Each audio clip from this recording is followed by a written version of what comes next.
3-2 on the season. They're 2-1 in conference play. Last week at Concordia, they dropped their first road matchup in conference, a 23-21 score against the Cobbers from Concordia.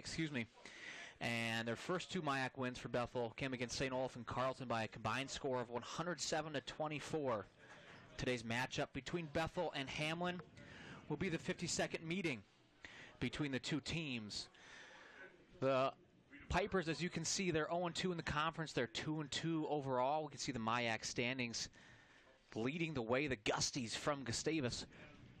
Note, the Gusties are averaging over 53 points per game. John, really, we can tell through their stats they're doing a great job through the air, and one thing they've kind of been able to add this year is a little balance on the run game. Gusties fall not too far behind the undefeated Tommies.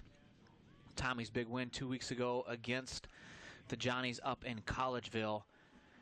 And the Royals in the MIAC, they're 2-1. Their second loss came against Wartburg, the number 6 team, ranked nationally in the nation. And then we can see the Pipers 0-2, and they're 2-2 overall, so a lot of success on their non-conference games against Minnesota Morris and McAllister. Now we're going to pause for the national anthem.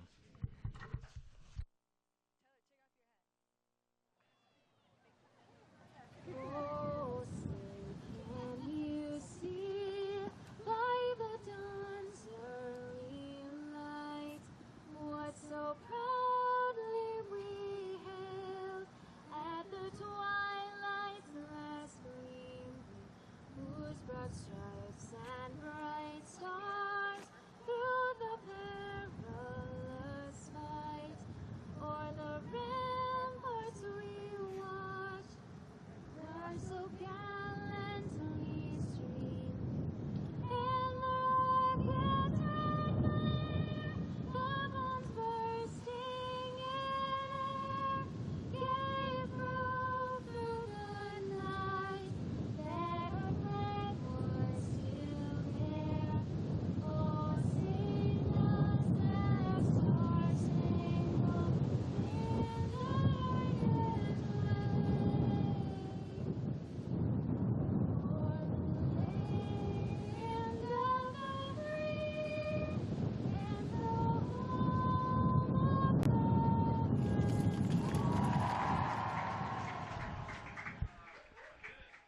Hamline, as we saw, John, they're 0-2 in conference, 2-2 overall.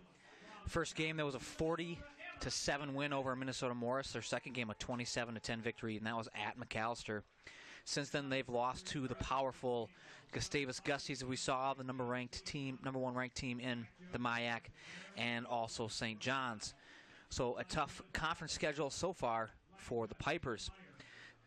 We'll be keeping our eye on Austin Duncan. He's a running back for the Pipers. He's a senior, and he's going to go down as one of the best players in their history. Originally from New Orleans, he leads the Pipers career-wise for touchdowns, rushing yards in a season, and rushing yards in a game. So far this year, he's averaging 86.3 yards per game. We're going to get ready for kickoff. The Pipers are going to be kicking the Royals on this homecoming Saturday, a beautiful Saturday, I might mention. We're at about 65 degrees. It's sunny. There's a little bit of a swirling wind here at Royal Stadium, home of the Bethel Royals. Back deep will be Brady Boomsta and Charles Johnson for the Royals. Kicking duties, Cale Werdeman for the Pipers. Cale gets it off. Charles Johnson runs to it at the 5. He's going to pick it up at the 1. He's at the right sideline. He's at the 15. The 20 makes a man miss, runs into a Piper tackler, and he'll be brought down at the 26-yard line here. So to start homecoming week, a 3-2 record, the Royals will start, and they're going to work left to right across your computer monitor or TV. They're going to start with the ball 1st and 10 at their own 26-yard line, and that's after a 25-yard return from Charles Johnson. Charles Johnson back in the lineup, coming back from injury. Again, John, something that we're going to get to in a few minutes here is discussing the Royals' offensive line and how they have had to move people around due to injuries. Trey Anderson, the freshman, stand out under center from White Bear Lake. He takes a snap. He's going to hand off right side. There's a flag on the play to Klitschke, and he's hit at the line of scrimmage. Two guys in the backfield there for the Pipers. Impressive first play there for the Piper defensive line, led by Charlie Sherman, to Sean Burton, Matt Wilds, and Lushan Januszewski. Well, and Dave, they go to Klitschke right away, and he's their workout horse in the backfield. And it's going to be offsides on the Pipers, so the Royals will get 5 free yards. Klitschke last week had 82 yards on the ground. The Royals will look to take advantage of his skills on the ground, as well as, again, a plethora of skilled players that they have to put back there, one of those being Bridgeport Tussler, who is now lined up also in the backfield. Drew Neville, tight end. He's on the right side. There's 2 wide receivers to the left. Anderson's in the gun with the 2 backs. He's going to take the snap. He's going to roll left. He's looking to pass. He lets it go. It's caught. Nice pitch and catch there. It was a straight roll right away there out of the gun. Jackson Canfield brings that in on 1st and 5. He's going to pick up 4. That'll bring up 2nd and 1.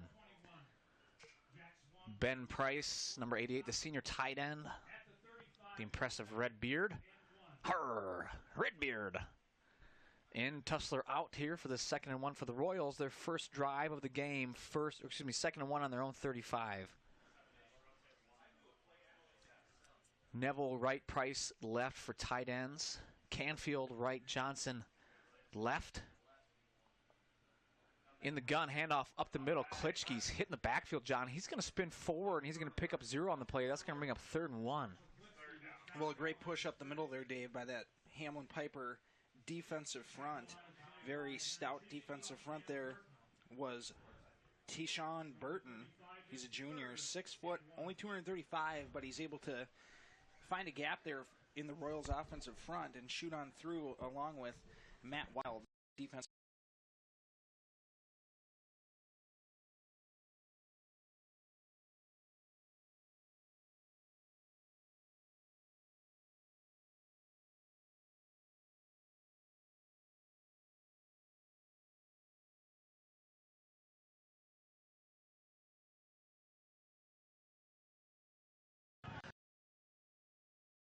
Back. And they're going to move the chains here. We do have a stoppage. Oh, they're just saying we're moving the first down here. Big 75, Ryan Ross. He's back this week. Center for the Royals. He's got to come out because he lost his bonnet. 1st and 10 coming up here for the Royals. The first drive on this homecoming Saturday afternoon. The ball's on their own 38-yard line. Anderson's in the gun. He's got 3 wide receivers to his right. Bloom, Johnson, Canfield. It's a toss right to Bloom. That's going to be called incomplete. Beneficial call for the Royals on that bubble screen right to the freshman Gunnar Bloom out of Rogers High School. Last home game here, Bloom, 71-yard catch for a touchdown. He came in as a running back. They've used him in special teams and primarily in the slot here, especially after Bryce Moorcourt broke his collarbone, is out for the season for the Royals. So we got 2nd down. 2 tight look eye backs for Anderson. He's under the gun. He's going to hand off right side. Tussler lead block Klitschke, and Tussler's hit after a yard gain. He's still going, but he's going to get nothing. Pipers really impressive on this first drive, especially up front, as John mentioned. Burton and Wilds, the 2 defensive tackles for the Pipers. Not the biggest that you'll see in the MIAC, 235 and 260 respectfully, but showing that their quickness and strength there, making it hard for the Royals to run. Canfield is going to be split wide left as a number 4. Joey Lee in the gun once again. Anderson with 2 backs. Neville's tight right. He's going to take the snap, roll left. He's looking to pass. He sets up. He's got time. Good coverage on the play. Joey Lee was manned up on that 3rd and 9. Incomplete pass would have been about a 4-yard gain. Good coverage there by the safety, Anthony Hill, for the Pipers. So the first drive for the Royals sees 1 first down. Sees Pipers have a lot of success against the run game for the Royals. And they force a punt. Punt returning duties for the Pipers fall to Najee El-Arabi, and punting duties for Peterson. Gets off a nice high spiral, and it's going to bounce at the 26-yard line and roll down to the 19. And the Pipers will start there. They're going to have 81 yards to go, 11:39 to go in the first quarter. Great punt by Phil Peterson. Najee El-Arabi for the Pipers. John could have easily saved themselves 10 yards if he would have caught the punt, but he let it bounce. Favorable bounce for the Royals. Well, Dave, coming out here for the Pipers is going to be sophomore Luke Lindquist. This is his first collegiate start. He's seen some time before, but this will be his first extended time under center. So we'll see what the young sophomore has for the Piper offense. Again, Austin Duncan is their standout all-time leading rusher. And Lindquist is going to take the ball. He's going to roll right.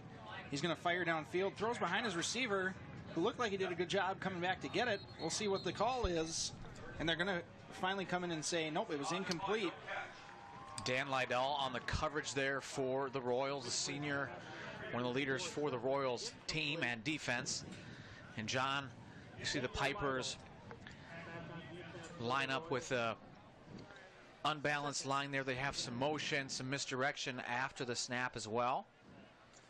Really showing a lot of variety even in just one play so far on the offense for the Pipers. So the Pipers will look to just line back up quick, try to catch the Royals defense. Lindquist calling out his play, takes a snap, little play action, he fires out into the flat. Great closing speed there as Ryan Firkinoff had the catch. Good job by Dalkey, inside linebacker there. Running to his coverage, also Lydell, excuse me. Also like to encourage you to follow us. Twitter at Bethel Royals is the handle. So the Pipers will line up here on this 3rd and 8. Trips look to the right for Lindquist. He's going to take the snap, and he's going to look over the middle, and he's going to hit the running back coming out of the backfield who's hit immediately. That's Duncan. And Duncan will gain about 3 yards on the play. It'll bring up 4th and 5. Dave, not only has Duncan done great things on the ground, but through the air, he's caught a pass in all but 3 games that he's played in his Piper career. So they really like to do things with him coming out of the backfield. But to no ado for them, as it will bring up 4th down. Punting duties for the Pipers is Forrest Coughlin. The Royals will see them probably use a mix and match of different personnel back to return as Coughlin gets the punt away. It's a nice high spiral as we caught at the 37-yard line, trying to juke and make something happen, getting across the 45-yard line, trying to push forward, but they'll say he stepped out of bounds. For the Royals, that was Matt Melhorn on the catch. Royals defense comes out, John. It's 3 and out. They saw looks there from the Pipers. And we know just by the work ethic of Coach Frazier and Meyer and the other defensive staff that the Royals were prepared for those. A few complete passes there for the sophomore quarterback for the Pipers, but to no avail, as you said, a 3 and out. So the Royals offense will come on for the second time. And Anderson, he's going to be in the gun with Klitschke. He's going to have 2 tights on his left side. That's Price and Neville. On 1st and 10 from their own 46. Fakes the handoff for rolling left. He's looking to pass. He's going to pull down and keep it. And he'll be brought down after a pickup of 3 on the play. Good job there. That was number 6 inside linebacker. Excuse me, strong safety Darian Smith for the Pipers. He came up from coverage to help bring down Trey Anderson. Brings up 2nd and 7 for the Royals. The ball's on their own 49-yard line. They need the Piper 44. 2nd down. Anderson's in the gun with Klitschke. 3 receivers set. Neville's tight left. Takes the snap. He fakes the pass right. He's looking to run it. Follows some good blocks. And he's going to make a man miss. He's still going, John. Pass up to the 35-yard line. So our first big successful run here for the Royals in the hands of the freshman quarterback Trey Anderson. A good quarterback sweep look there. Nice call by Coach Peterson. The Royals move the chains. Their 2nd first down on this homecoming afternoon. 9 minutes to go in the first half here. We see Trey Anderson following a nice block there, getting out ahead of the game. The offensive line for the Royals. Kevin Olson starting at left tackle. On this 1st and 10 for the Royals, handoff right side Klitschke. He's going to squeeze it up in there tight. Good push this time from the Royals offensive line. And Klitschke will pick up 5 on the play. So here we finally saw some good push by the Royals offensive line, tight ends there. Previously the first drive, the Pipers defensive line getting the better of the Royals. We'll bring up 2nd and 5.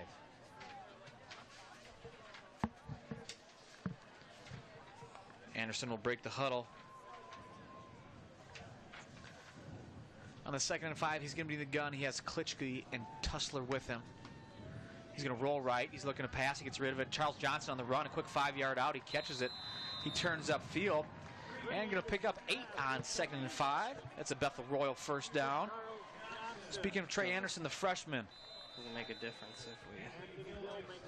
helping the Royals to boast one of the highest quarterback efficiency ratings across the country. They rank 14th nationwide and 2nd in the MIAC. They have a rating of 168.7. Trey Anderson, he's rocking a rating of 201. He's under center, I-backs behind him. Unbalanced look left, handoff Tussler left side to dip and dodge. He makes something out of nothing. Tussler gets back to the line of scrimmage. For the Royals there, 2 wide receivers left, unbalanced line left, stretch play left to Tussler. Goes nowhere. We've seen the Royals run game struggle on the edge. Certainly more success up the middle. Tussler will come out. Gunnar Bloom on for the Royals. On this 2nd and 10, the clock will continue to run. We're under 7.5 minutes here in the first quarter. Anderson's in the gun with Klitschke. Bloom is slot right. Fakes the handoff. Anderson's looking to pass. He sets up. He fumbles the ball, and it's going to be dropped on, fallen on, fault upon Royals offensive line. Great pressure there by the Pipers defense. Trey Anderson gave a nice fake here, and we can see he gets hit immediately as he sets up to throw the pass.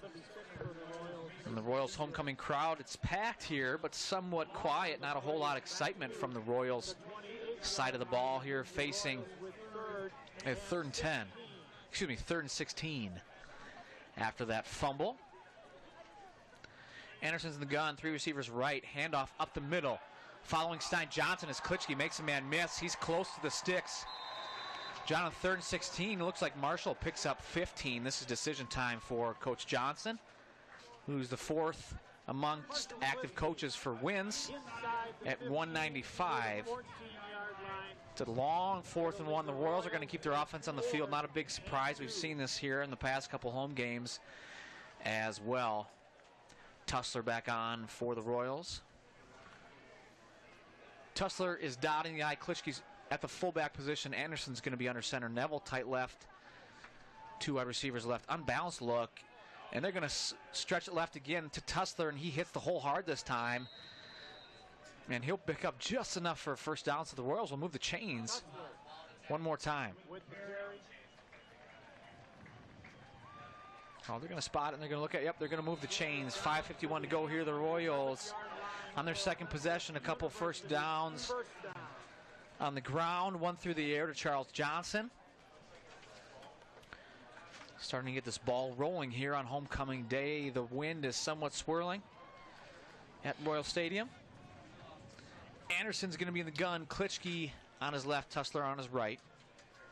1st and 10 at the 11-yard line. He's rolling right. He's looking to pass. Throws it on the run. It's caught by Canfield. He bounces off the initial defender, and he's going to back his way down to about the 3-yard line on 1st and 10.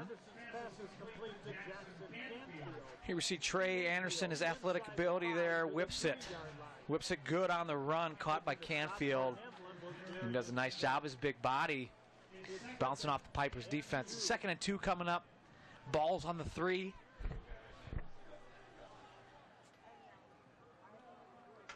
.450 to go in the first quarter. Anderson under center, I-backs behind him. Stop it. Stop the play. False start will go against the Royals, so we'll move from 2nd and 2 on the 3 to 2nd and 7 on the 8. They need the 1 yard line for a first down. And they pass that goal line, they'll get 6 points on the scoreboard. 4:46 to go. The 3-2 Royals hosting the 2-2 Pipers. Pipers will shuffle their personnel.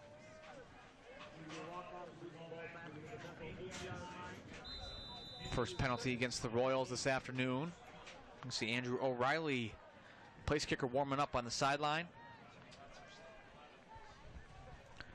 Royals bring in Johnson and Lee. Tussler and Price out.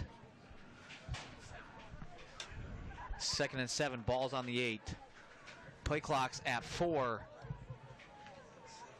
Anderson gets a snap, quick pass to Canfield off the right side, a lot of contact, and there's a flag on the play. It's going to be a situation where it could be a judgment call for the side judge. He's calling holding. Penalty marker. Holding. Defense number 3 against the eligible receiver. Half the distance to the goal. Automatic first down. Automatic first down for the Royals by penalty there. John, we see the Royals smartly line up Jackson Canfield, big 6'4" target. All by himself on the right side. They throw it up, let the big boy run. Impeded upon illegally. That'll bring a 1st and goal for the Royals. Trey Anderson will be under center. Klitschke at the full, Tussler at the tail. Too tight look. Johnson's the lone split. He's wide left. Anderson under center, turns around left side, hands it off Klitschke, and he will waltz into the end zone, provide the Royals with a little encouragement. This homecoming Saturday, the first points of the day go to the home Royals. It's a 2-yard touchdown run for Klitschke off the left side, their second possession of the game. 4:12 to go. That brings the score to the Royals 6, Pipers 0. So John, we've seen some bumps with the offensive line struggling on occasion to get some push up the middle, struggle a little bit on some protection for the freshman quarterback Trey Anderson. Alas, Klitschke punches it in. Good snap and hold for the Royals on the extra point. The kick is up and it's good. Andrew O'Reilly tacks on the extra point for the Royals with 4:12 to go. The Royals lead 7-0. Dave, this is a game coming in that on paper it looks like the Royals should be able to really take care of. But the Pipers coming out, as we see there, again, Klitschke getting his push, getting into the end zone. But the Pipers have come out and had a push of their own and kind of took it to the Royals, made them have to work for some things.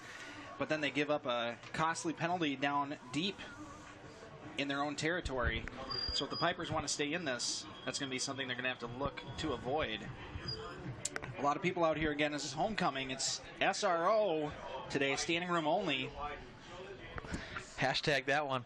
As we see the Royal mascot getting pretty rowdy and fired up on the sideline. Rumble. Rumble the Royal. As Andrew O'Reilly has the ball teed up. First kickoff of the day for him. Back deep to return is Anthony Hill. And Najee El Arabi for the Pipers. It's going to be Najee at his own 12. He's bringing it up the middle. He's got a little seam, and he's going to be met with some authority. Feet still moving there. Josh Wernes helps.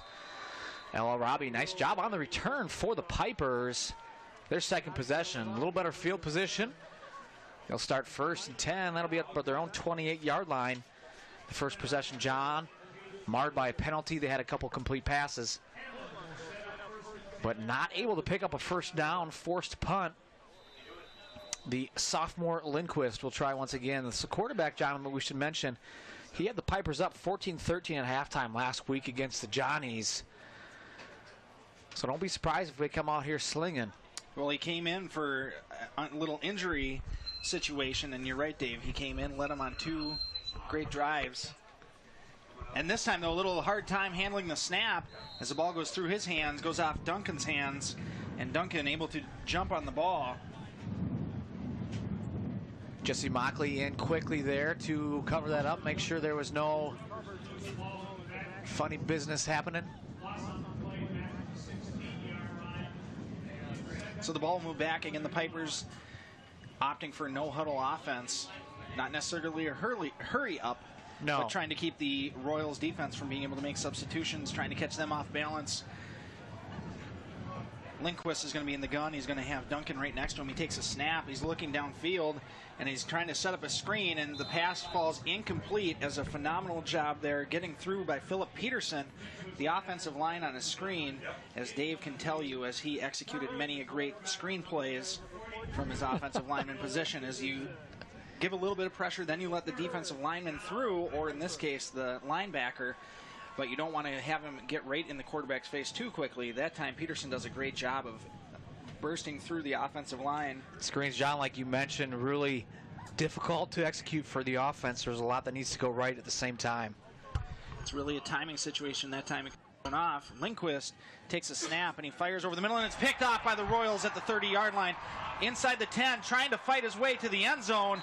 Great job, they're going to say, taken down at the 2-yard line. Jesse Mockley does a good job of stepping in front of that pass and taking it all the way down to the 1-yard line. Here we get another look at it, kind of, as he takes the pass, and he just fights through several would-be defenders, tries to fight his way into the end zone, live out the dream of hitting pay dirt, but he'll get stopped just shy. 3:13 to go in the first quarter. Royals leading 7-0 on a beautiful homecoming Saturday. Jesse Mockley's really been a leader statistically and on the sideline for the Royals defense this year. Here where we've seen both offense and defense marred with injuries. Again, steps up, does Jesse Mockley. Under center again, same formation. They scored the touchdown last time. Handoff left side, same play. Marshall Klitschke. A roll, a twist, a spin, short of the end zone. 3 minutes to go in the first quarter. Josh Wernes, the junior out of Anoka, number 32. He's about on all the special teams units. Gets a few carries a game. He's a big, tough kid. 2:45 we're at in the first quarter. He's at the fullback position now. Klitschke at the tail. Neville's tight left, Price is tight right. Anderson's under center, takes a snap. Handoff wide right to Klitschke. He follows Wernes' block. He's close to the end zone. They're going to call him short. That's going to be a third and goal, from the 1. Half-yard line, we'll call it. Here we see Wernes and Klitschke heading back to the huddle for the Royals.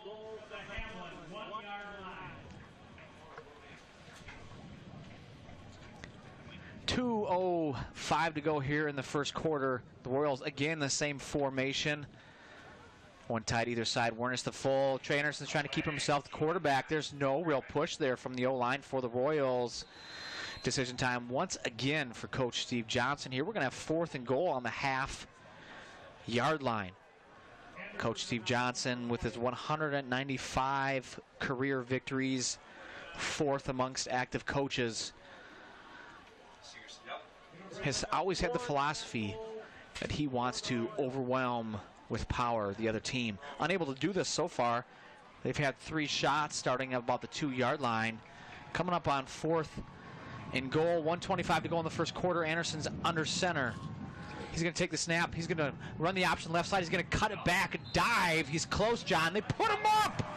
Trey Anderson provides the Royals with a little encouragement. The freshman shows one of the reasons why they're so excited, his athletic ability. John, he's able to run the triple option left. It's really a load option where the fullback is going to run out and try to block, and Trey Anderson sees a lane. He cuts it back here, and big 6'2" frame lunges into the end zone just enough for the Royals. Bryce Holm the snapper, Anderson the holder, O'Reilly the kicker. Bing, bang, boom. O'Reilly 2 for 2.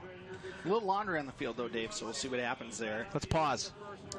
As you mentioned though, a situation there on the goal line where it's really gut check time for the offensive lineman. Who is going to win that battle between the offensive line and defensive line? The Royals having a little bit of a difficult job there on that drive.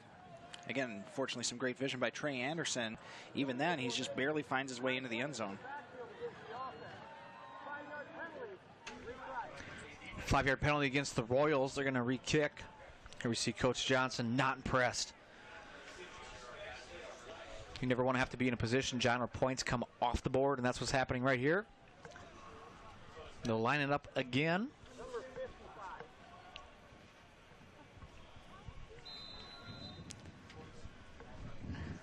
O'Reilly will step it off. Trey Anderson's the holder. Bryce Holm, the snapper.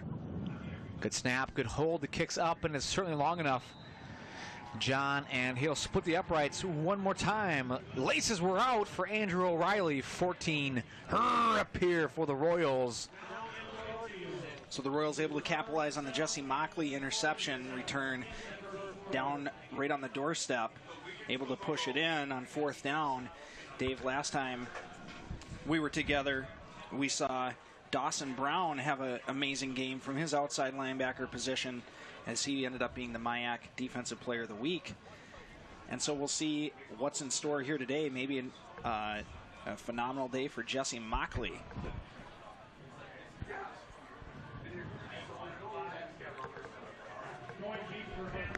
Mockley's coming off a 15 tackle game against Concordia, including 2.5 tackles for loss. He's no stranger from the big play. Back deep to return again are Hill and El Arabi.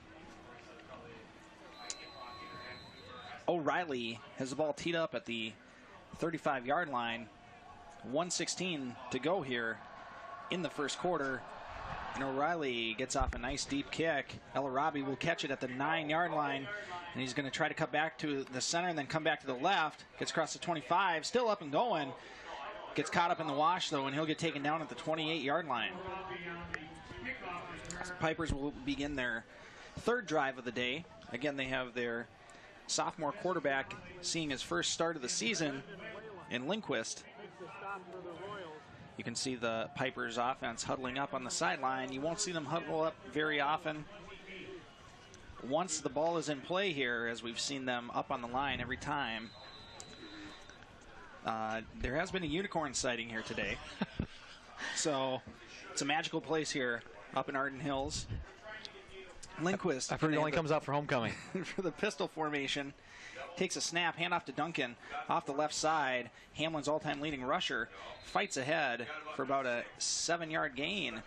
We see there, John, why Duncan's had so much success in the backfield. The New Orleans native, very patient, does a nice job allowing his blockers to establish themselves when he sees a crease, and he cuts it right up there in a big, let's give him 8 on that play here. We'll see Arnie Duncan really pushing that ball towards line of scrimmage and cutting up where he sees the crease. Same formation here for the Pipers. So Lindquist in the pistol takes a snap, hands the ball off to Austin Duncan again off the right side, and Duncan will dive ahead after a 3-yard gain. That'll be enough to move the sticks. Pipers, first down of the game.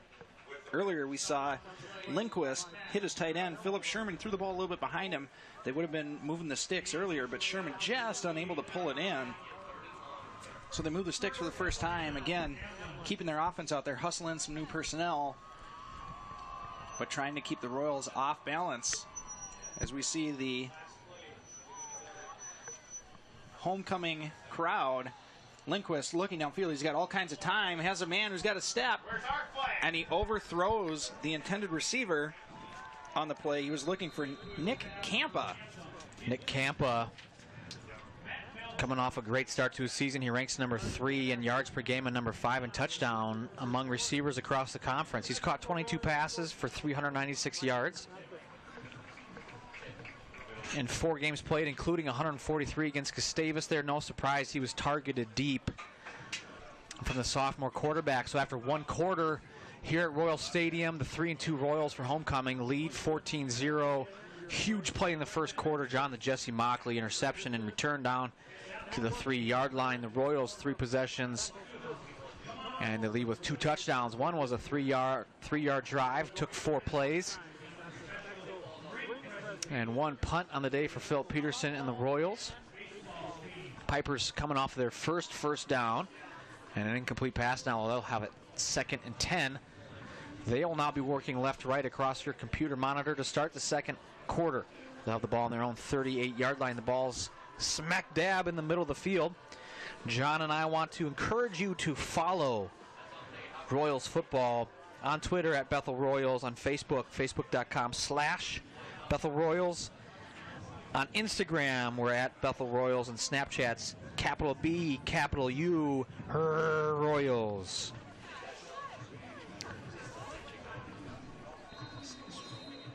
First play of the second quarter, 2nd and 10 for the Pipers. They got a tight bunch formation on the right side. Duncan's in the pistol, a little quick formation for the Pipers. Lindquist can't handle the snap. He's going to roll right. He's got an open receiver. Caught! It's the tight end. He's at the 50. He makes a cut. He's at the 45, the 42.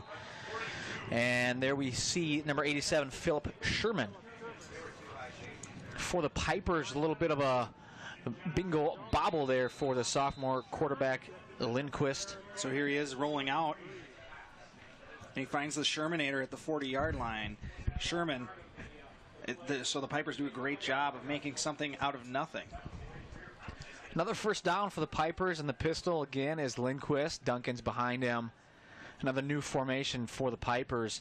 The Royals showing blitz, and they're going to bring 5 on the play. Fake the handoff, looking to pass, and it's caught. What a great catch there by Najee Al-Arabi for the Pipers. He goes down low to catch it. Good coverage by Lytle for the Royals as well. 2nd and 3. No huddle for the Pipers. Pipers do a great job. They use their second running back, Ryan Firkinoff, and a lot of different positions across the formation. They put him in motion, and he's going to be on the left wing right now. Duncan's behind Lindquist on 2nd and 4. Pipers driving to start the second quarter. Fakes the handoff. He's looking to pass, and he's got Campa on the right side. Melhorn in coverage. Pokes it out of the way. Oh, what a play there by the senior Matt Melhorn. He has one nice punt return so far today. Here we got a nice pass breakup, and we see Melhorn, a little recovery speed, and he shows his long 6'2" frame. Pokes it out of there. Matt Melhorn, John, we should mention, he's broken up numerous pass attempts, not this one, throughout his career, but this season he's defended now 7 already. That's an average of 1.4 per game, and that's number 1 for Mayak. And number 86 across the country. He's got 22 of those total here in his 4 years for the Royals. 3rd and 4.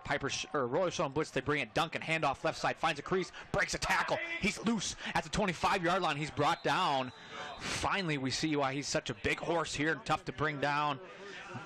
Duncan runs it for a first down on 3rd and 3. He's brought down by Mockley. And number 31 for the Royals,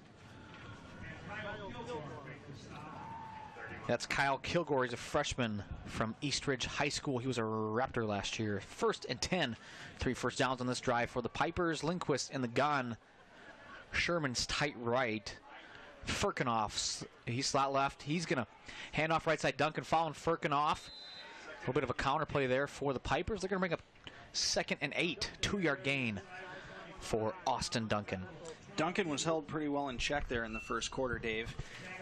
As we see here again, the replay of his run off the right side, Duncan had rushed 3 times for 10 yards in the first quarter, and now he's trying to get something going on the ground. He's the 7th in the league right now, averaging 86.3 yards a game. The new formation for the Pipers, handoff, Duncan left side, little misdirection in the backfield, kind of a single wing look there for the Pipers, and a short gun and some movement in the backfield after the snap. They're going to shift personnel. And that time, Dave, they actually had El Arabi lined up at quarterback, so their own little wild Piper formation, mixing things up. There you go, John. I appreciate you catching that and highlighting that the Wildcat. It's the old single wing. Became popular a few years ago in the NFL. Here we have Lindquist back in at the gun. Handoff right side for the Pipers on the cutback. That's number 42. That's his first handoff. That's Josiah Harris. He's a junior from River Falls, 6'2", 200-pounder. On 3rd and 6, it's going to bring up 4th and 2. So that was a 4-yard gain. So the Piper's going to keep the offense on the field. Lindquist is going to come back. He's going to have Campa split right. Josiah Harris still in for the Pipers. He's next to Lindquist. Duncan's behind him. Firkinoff is slot left. Handoff. He's rolling right, looking for Campa. He's feeling the pressure. He needs to get rid of it. He eludes a tackle. He's hit hard The ball comes out of his hands. They say it's incomplete. Godfrey Mte and Zach Unhaus, on the pressure for the Royals. Lindquist eludes. Philip Peterson providing the pressure. Oh, then we see Zach Unhaus delivers the boom. Here comes the boom. So a turnover on downs. The Pipers, a lot of success on that drive, John. 4 first downs. They had some success both in the air and on the ground, mostly Duncan on the ground, and they slung it around here and there. Did the sophomore Lindquist some success, their first taste of that offensively. So the Royals will be out for their first drive of the second quarter. And it's going to be a handoff. Just kidding. Trey Anderson keeps it himself.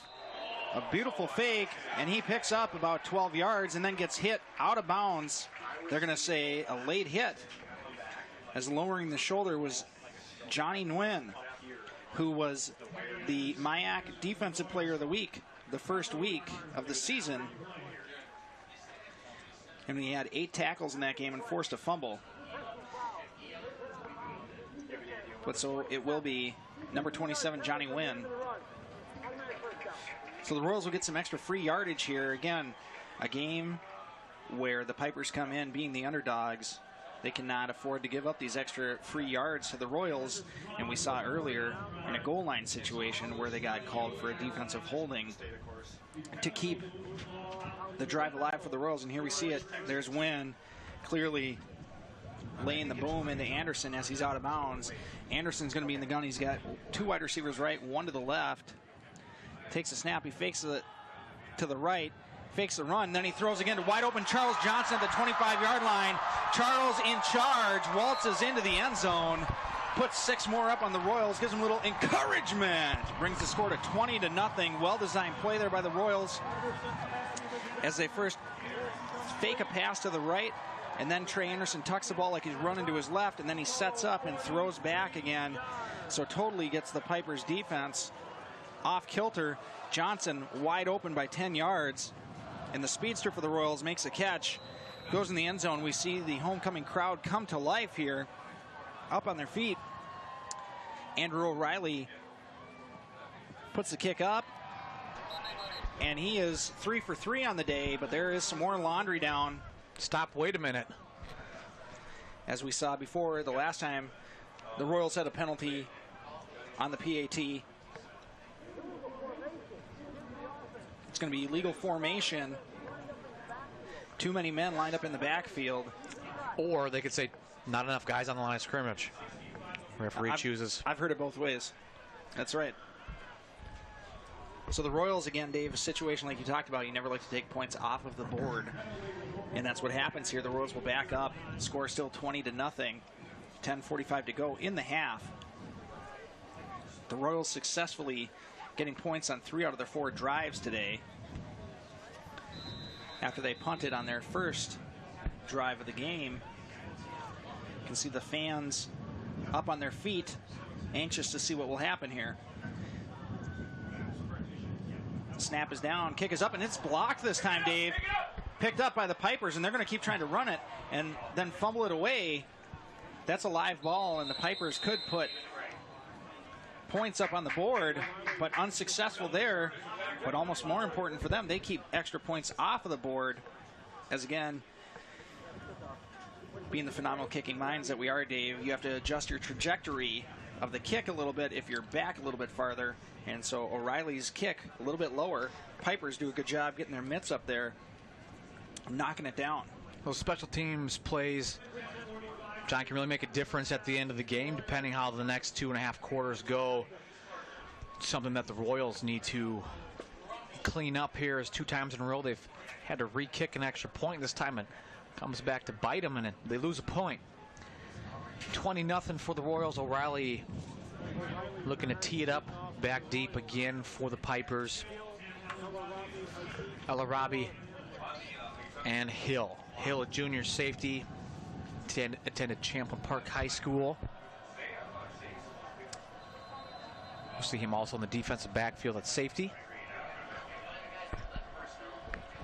O'Reilly from his own 35, right to left on your computer monitor. good kick, John, as Hill is going to let it bounce on the inline all the way through the end zone. So O'Reilly, the big answer. After the blocked extra point, the Royals will start on defense. The Pipers will have the ball on their own 20. 1st and 10, working left to right. Coming off a drive where they saw their first success of the afternoon. A couple first downs through the air and on the ground. Mixing up their formations and their personnel. Here we're going to see Lindquist at quarterback. Duncan's going to be behind them. Looks like they're going to have a tight trips bunch look to the right.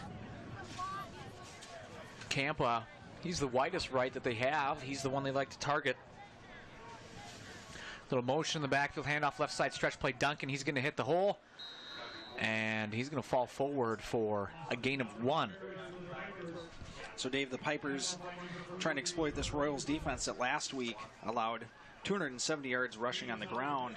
Interesting point, though, Dave, last week, no Concordia player rushed for over 57 yards. So there were 5 different Concordia Cobbers who rushed for over 40 yards. No huddle again for the Pipers. In the pistol is Lindquist. Duncan's behind him, a shade to the right. He's going to hand off on the zone read. Looks like there's either miscommunication or a bad touch here and there. It's fumble recovered by Duncan. It's a loss on the plate of 2. That'll bring up 3rd and 11. Dawson Brown, the freshman outside back, providing some pressure for the Royals. Another good look here at the Royal homecoming fans. So surrounding the ropes around the outside of the field on 3rd and 11, looking to pass, singing it in there. Incomplete, a flag from the back judge. Philip Peterson, the outside linebacker. John, looked like great coverage. May have been there a touch too early and a little bit late on the flag coming in. So the back judge just waiting to see if anybody else was going to do it. Decided to take the initiative, and it will be pass interference on the defense. First down. So it'll be a spot foul. Move the sticks for the Pipers. 1st and 10. Penalty by, or first down by penalty here for the Pipers. And as the wingback or the halfback, number 42, that's Josiah Harris. He's on the right side. Duncan's behind Lindquist. Handoff right side, stretch play, trying to get to the outside. Godfrey Mte does a nice job getting there right away, as does number 2 for the Royals coming up from his safety position. That's Ryan Kopka. We also get to see Landon Mathis coming to the party. Great to see the senior. He's wearing that knee brace. He has a torn anterior cruciate ligament. For all of us people who didn't take anatomy and physiology here, that's the ACL. It's in the knee. In the pistol again is Lindquist, 2nd and 9 after handoff. He's going to hand off again, this time Duncan right side. He's going to step through a tackle. He's hit by Mathis at the line of scrimmage. Kopka's there as well. Phil Peterson providing some initial pressure. That'll bring up 3rd and 8. Coach Mike Frazier and Rick Meyer both donning the yellow hats there, as they're the ones that are really sending in the calls for the defense. And especially need to have that good communication on a time when you're not going to have a lot of time between plays to substitute in personnel. Left defensive end, this play Cameron Munson, freshman, looking to get a good pass rush out of the youngster. Bringing the heat, hit as he throws, ball falls short. That's Mockley providing the pressure for the Royals. Looks like they're bringing 7. John, that'd be all 3 D linemen, all 4 of their linebackers. And they force an incomplete pass here. We see that pressure by Mockley. And the ball not quite able to get there for the sophomore Lindquist. It brings up another 4th down for the Pipers. This time they'll bring on their punting unit. Back deep again for the Royals will be the senior cornerback Matt Melhorn. Punting duties for the Pipers. Fall to Forrest Coughlin. Is blocked on the play. The Royals pick it up. Almost makes him a hit miss. 8 picks it up. That's Mitch Dorhout, senior outside linebacker. Looked like number 19, Jordan Bardwell.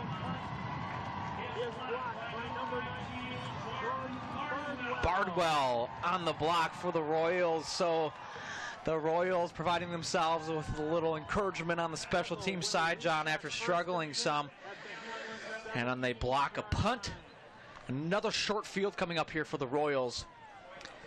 We see Ryan Ross, 75, the centers with the long hair. Stein Johnson, he's starting at left tackle today.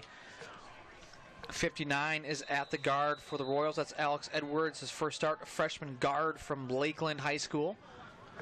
Anderson in the gun, handoff left side. Tussler stretched to the outside, and not a whole lot of place to go there for Bridgeport.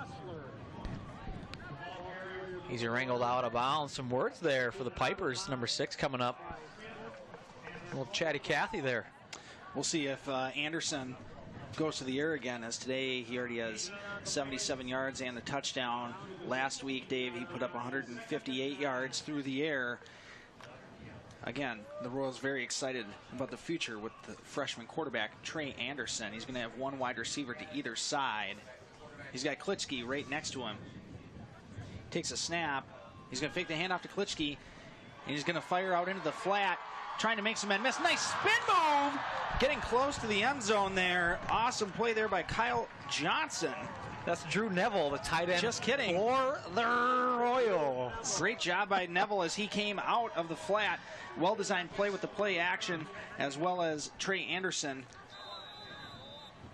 feeling some pressure, able to dump it off to Neville, and Neville showing his athletic ability as he's able to fight through some defenders. A great spin move just shy of the end zone.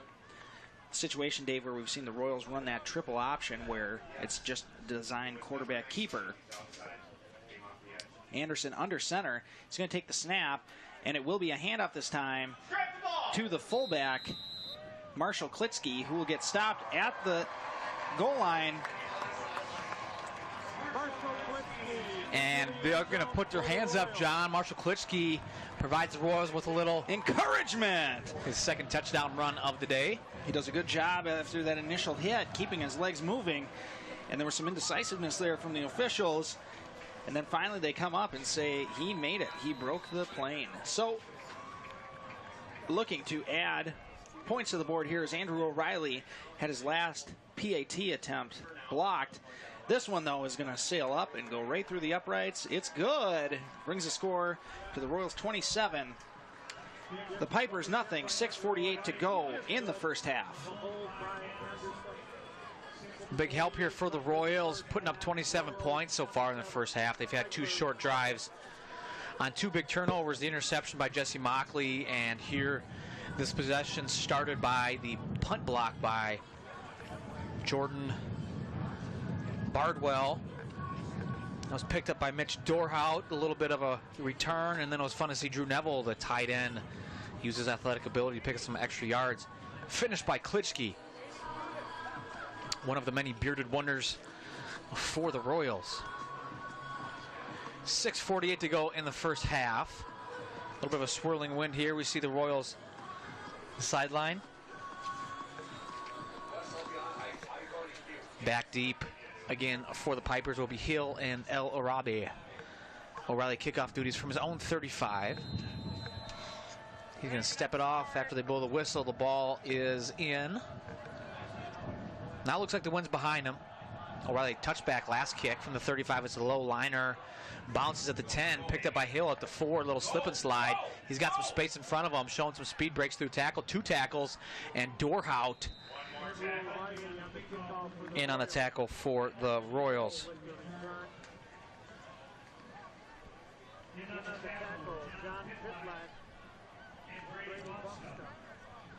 Bumsta also in on the tackle for the Royals. First and 10 coming up for the Pipers.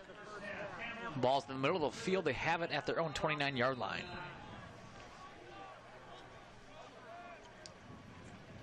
Again, we encourage you to follow the Bethel Royals at Bethel Royals on Twitter and stay up to date. In the Pistols, Lindquist, he's got a slot to his left. He's going to hand off up the middle on 1st and 10. The run up the middle is going to pick up 2. We approach 6:30 to go in the first half. Dawson Brown on for Peterson in the outside backer position.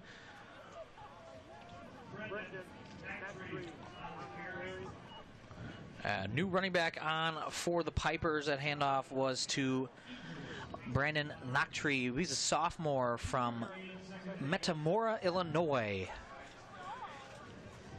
Motion. Ella Robbie fakes the handoff, and it's a fumble on the handoff by Lindquist. They wanted to fake the jet, give it up the middle, and we had a dipsy-do, whoopsie-do. Fall down by Lindquist, the sophomore quarterback, and that brings up 3rd and long for the Fighting Pipers. The ball's now on their own 28. They need their 39. 5:45 to go. Here we see the mishap in the backfield.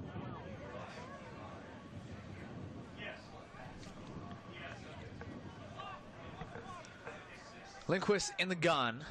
L.O. Robbie's wide right. Campo is slot right. Royals showing blitz. They're bringing 4, looking to pass, getting rid of it. Almost intercepted by Dawson Brown. Looking for Campo was Lindquist on that 3rd and 12. John, they were throwing about 5 yards deep. And it's broken up. Another big 4th down coming up for the Pipers. Here we see Dawson Brown in the coverage, the freshman outside linebacker. Gets his hands on that. Campo had nowhere to go on his slant route. Brings up 4th and 12 for the Pipers. Punting unit will come on. Mel Horn, the returner for the Royals, the senior cornerback. He's played safety, corner, anywhere that they've asked him to play. And Bardwell's lined up on the left side. He's going to rush again for the Royals. Gets close. This time no avail. Matt Melhorn's going to let it bounce as it will settle at the 45-yard line. Picked up by the Pipers, so the Royals will have 55 yards to go. John, another start to possession with great field position for the BU Royals. Bethel is taking advantage of that, as you mentioned, Dave, whether it's by the defense being stifling and forcing a punt, as well as a couple special teams snafu for the Pipers, as they had a punt blocked earlier, as well as the Royals on an interception, returning the ball deep into Piper territory. So the Royals will take over on the 45-yard line. Canfield wide right. Neville is going to be the wing. And then Charles Johnson, the left wide receiver. It's going to be a handoff to Klitschke following Neville's blocks, and he'll pick up 4. So Drew Neville coming across the formation from his wing back position there, as he was the right wing, and leading the way. Klitschke reading that block and cutting back inside. And they'll say he'll pick up 3, the 48-yard line. 2nd and 7, 4:50 to go in the first half.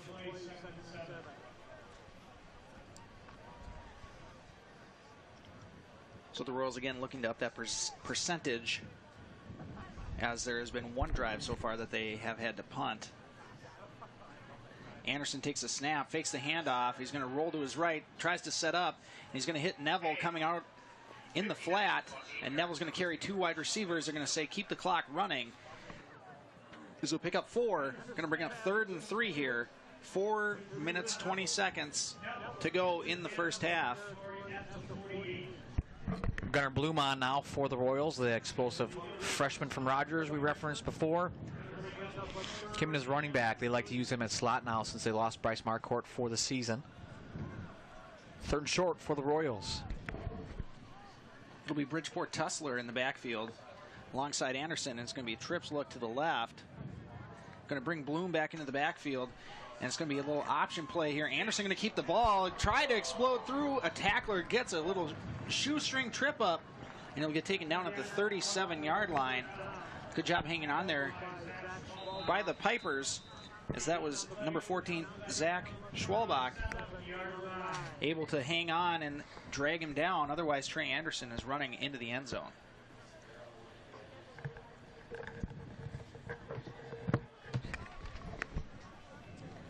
First and 10 for the Royals after the nice option run by Trey Anderson. He's going to be in the gun. Neville wing left with Ben Price, the tight end.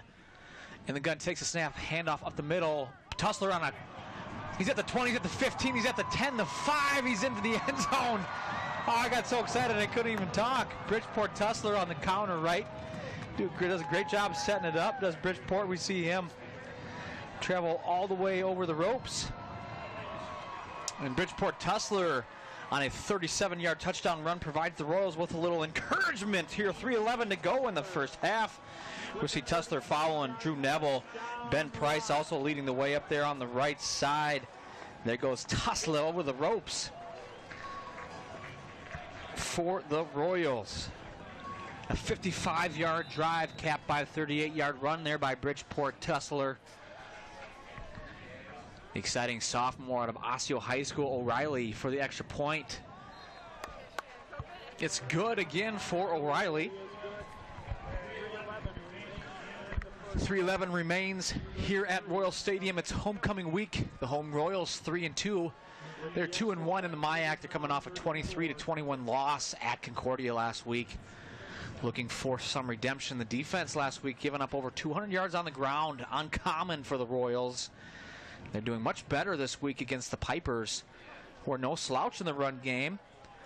Sporting Austin Duncan, one of the most prolific running backs here in the MIAC. 3:11 to go in the first half. The wind at O'Reilly's back. He has one touchback so far today. Back deep, a couple speedsters for the Pipers, Hill and El Arabi.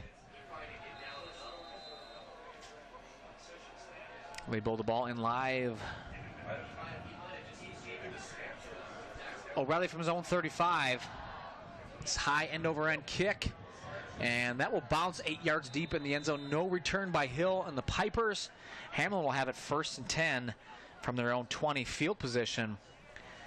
A huge factor in today's game. The Royals 2 touchdown drives of less than 35 yards. Their last one 55 yards. Special teams coming up big for the Royals. First downs on the day so far, Hamline with 4. And they'll look to improve that number now as they take the field. Lindquist at quarterback. Duncan still not in at the tailback. And it will be handoff up the middle for the Pipers. Nice hole there. Good job by the Pipers on that 1st and 10. Picking up a quick 6 on the play. The clock is at 3 minutes to go. And the running back was Brendan Knocktrieb.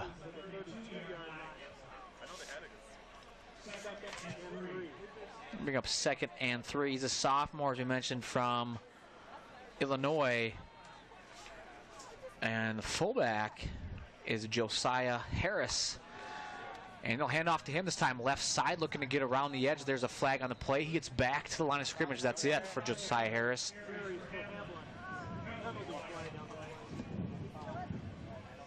Penalties have not been kind to the Pipers. The Royals have had their own struggles with the flags today as well.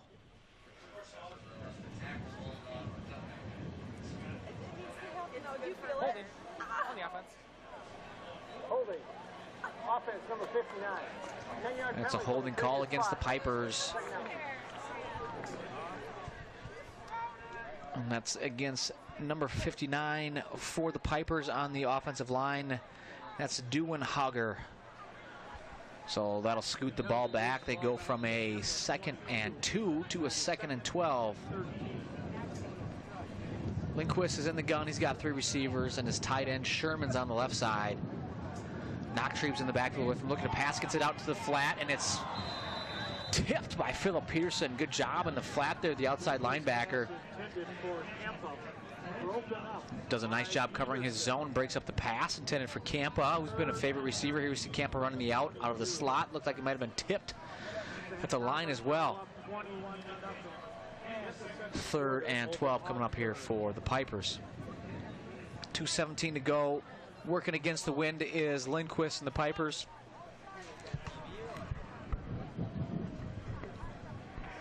He's got his wing right as well as 2 wide receivers. He's looking to pass his Lindquist. Sets up a screen off the right side to Camp. It's incomplete. Big time pressure there by Dawson Brown, the freshman from Becker. Puts the big hit on Lindquist. That's becoming common here for the sophomore quarterback. Incomplete on the flanker receiver screen for the Pipers. Another punt coming up for Hamline. 2:13 to go. Clock stop on the incomplete pass. Matt Melhorn, we'll see here. Good pressure provided. The Royals also doing a nice job in coverage. And from the broadcast team, we apologize for any sort of technical difficulties with struggling to hear us or flashy screen as we see a good snap and almost blocking it again as the Royals. Melhorn called for a fair catch at his own 50. And again, the Royals will have a shorter field. 2:08 to go. Clock stops on change of possession. The Royals will have 50 yards to go. Last drive being capped off by Tussler on the 38-yard touchdown run.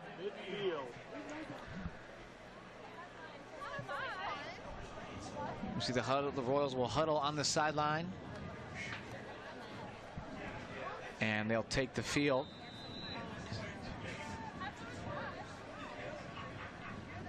Mason Dietrich, the sophomore, 6'6", 210-pounder from Mayer Lutheran, playing offensive line this week for the Royals. They got slot left. Anderson's in the gun. He takes a snap. He rolls left. He's looking to throw. He gets it off into the flat, and it's intercepted by number 1 Harris for the Pipers. First interception of his career. He's a kick returner. He's shifty, brought down by Charles Johnson. A big change of possession here for the Pipers. What a play there by number 1, Anthony Hill, for the Pipers. As he comes underneath, we'll see Anderson's looking to throw. Seen this before. Hill undercuts the pass to Johnson. And Hill showing his shiftiness here. Is a kick returner, and he's brought down by Charles Johnson. And Pipers, stroke of good fortune here. Nice play there by Hill. So the first interception for his career, that's Trey Anderson out of White Bear Lake, the freshman. Highly touted recruit out of high school, following his father's footsteps. His father, Trent Anderson, a All-American here at Bethel in 1991. 1st and 10 coming up for the Pipers across the 50-yard line. Lindquist, El-Arabi in motion, fakes the handoff, looking to pass. He's got time up the middle, wide open Sherman. So one play after the interception, Sherman, the tight end up the middle, touchdown on a 26-yard pass from Lindquist, the sophomore, to the Shermanator. Sherman, the senior tight end for the Pipers. That comes at 1:50 to go in the first half. That brings the score to 34-6.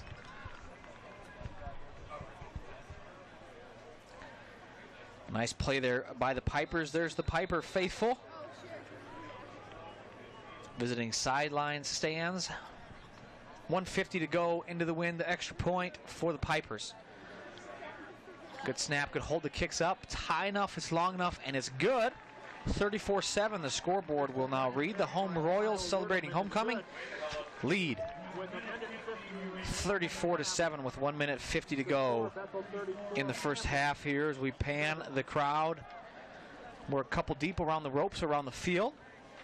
Hashtag SRO, standing room only here at Royal Stadium. Big play there by the Pipers. That drive started by the safety, the junior Anthony Hill from Champlain Park High School. Nice interception in return. Capped off. Touchdown pass to the tight end, Philip Sherman. He's from Fort Walton Beach, Florida. He went to Choctawhatchee High School. You notice when we mention where Hamline players are from, it's because their recruiting circle is broader than the typical MIAC program. The Pipers have 32 players on their 85-man roster from outside the state of Minnesota. That's almost 40% of their roster are non-Minnesotans. Kickoff here for the Pipers. It's short. It's end over end. It's going to bounce at the 20. It's going to be picked up there by Boomsta, and he'll be hit at the 27-yard line, 26-yard line. He falls forward to the 29. So about a 5-yard return there for Bumsta, the freshman. So the Royals will have 71 yards to go this time. They're coming off a one-play drive. That was an interception. Trey Anderson's first of his collegiate career. Hamline, they have players from 9 different states, including Arizona, Wisconsin, Florida, California, Georgia, Illinois, Colorado, Louisiana, and North Carolina. Pulling from all across the country. Hamline, a impressive university. 1st and 10 now for the Royals. They lead 34-7. 1:46 to go in the first half. two tights, both on the left side for the Royals. Canfield split wide left. Anderson's in the gun. He takes a snap, fakes the handoff, keeps it himself, follows Neville. He's got some space and a blocker, and he's hit by Hill. Did a nice job coming off of his block, and what a sure tackle there by the junior safety. Looked like he was playing corner on that position, or that play. That brings up 2nd and 2 for the Royals. They'll shift some personnel. Ben Price off. Charles Johnson on, as is Bloom. Bloom slot left in the gun again is Trey Anderson. 2nd and 2, no huddle, takes a snap, and it's a bubble screen left to Bloom. It's incomplete. Poor pass there by Trey Anderson. Short to Bloom, didn't really give him a chance to catch it. That brings up 3rd and 2. Here we see Royals. They'll switch up the tempo every once in a while. They'll call 2 plays in the side huddle. That's what they did there. They had 8 yards on 1st down. Incomplete pass on 2nd down brings up 3rd and 2. The ball is on their own 38-yard line. I say it's on the 37. They need the 39 for 1st down. The clock is stopped at 1:16 after the incomplete pass. In the gun is Trey Anderson. Takes a snap. Pipers brings 6 on the play, looking to pass back to Neville. It's a tight end screen that falls incomplete. Good pressure there on the play by the Hamline Pipers defensive line. We haven't talked about them in a while, probably since the first quarter. They do a nice job on that screen, providing that pressure. That was to Sean Burton, putting the hit on Trey Anderson. So the 2nd punt of the day coming up for Philip Peterson, and the Royals back deep for the Pipers is Najee El Arabi. He's at his own 18, wondering where he should go. He's going to stop at his 20. Good punt by Philip Peterson. High kick, called for fair, caught by El Arabi this time. 21-yard line, he brings it in. Great punt there by Philip Peterson. 1:05 to go in the first half. The Pipers coming off a 1-play drive. 38-yard touchdown pass from Lindquist to Sherman.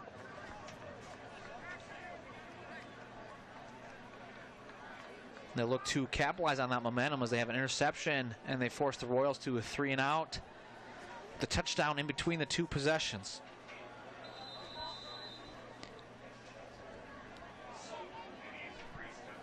Knocktrebe in again at tailback. Not sure what the status is on Austin Duncan. Duncan's rushed for 17 yards so far. Lindquist, he's 4 for 15 with the touchdown. Looking to pass is Lindquist. He's feeling the pressure, and he goes down in a heap. Jesse Mockley coming through a big gap there. The clock continues to run on that 1st down. A big loss. Lindquist brought down by Mockley. That'll drive the Pipers all the way back to their own 14. The game clock is at 42 seconds. 2nd and 18 for the Pipers. Here we see Mockley coming through, followed by Nate Hultgren. For the Royals, changing up their formation here. The Pipers look like they're just going to try and get out of the half. They're bringing everybody tight. They're going to hand off to Knocktrebe off the left side. He makes a nice man miss. He's got a hole. He's back up to the original line of scrimmage as Brandon Knocktrebe. Royals trying to rip it out of there to no avail. The clock will continue to run. For the Royals, in on the stop were Mathis and Lytle, a couple senior leaders for the Royals defense. That will be the last play of the half. With that play, the first half comes to an end. So an exciting first half here, the homecoming game for the Royals. The Royals will go into halftime leading 34-7. Stay tuned, we have a busy halftime for you. We're going to throw it down to John Holgrimson in a minute for our halftime interview with Coach. And following that, we'll be able to see the Bethel Royals dance team live, and we have a special presentation. Some rings will be handed out at halftime. We'll see our featured fan, as well as some highlights from this first half. A first half that was highlighted by many short drives for the Royals, by some great individual plays from the Royals team as well. Here we see the Royals team ready to exit the half. Some stats for you at halftime. Luke Lindquist, the quarterback for Hamline, he's a sophomore. This is his second collegiate start. Last week at this time, he was leading the Pipers into halftime with a 14-13 lead over St. John's. Tonight, this afternoon, he's 5 for 16. He's got 57 yards. He's thrown 1 touchdown and 1 interception, has the sophomore Luke Lindquist. Also for the Pipers, Austin Duncan, we haven't heard from him in a few drives. He's got 10 rushes for 17 yards. Knocktrebe has been filling in for him. He's got 3 rushes for 5 yards. And the Pipers have 26 yards rushing total. So we are going to skip the coach's interview for right now, and we're going to throw you live to the Bethel Royals dance team. Hashtag BUDT.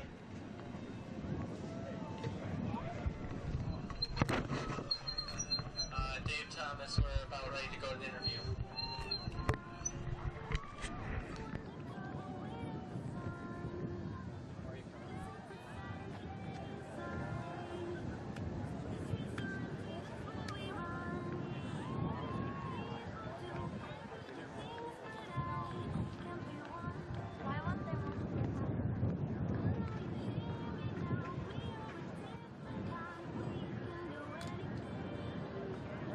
Everybody, I'm John Holdrimson here with Coach Steve Johnson. Coach, good first half. Some good things from Anderson, Tussler, even Jesse Mockley showing how selfless he is by not scoring a touchdown on the interception there. What are your thoughts on the first half? I was really pleased with how we're playing, and the guy we just talked about, don't waste a play, don't waste a day for the rest of your life.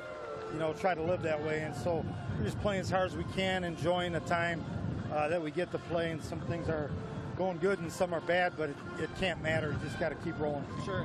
So with that, you had a couple penalties and some things that weren't the best for your team as well. So then what's the message and things to look for in the second half? What can we expect? Well, just going to do more of the same thing. You know, we want to be disciplined in what we do.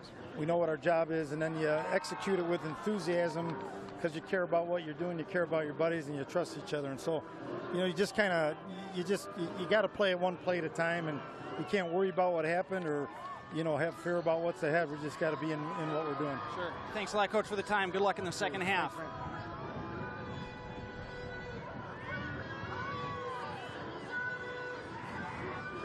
just think it's so funny walking. I go, maybe his head is like, you know.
varsity dance team along with the guys.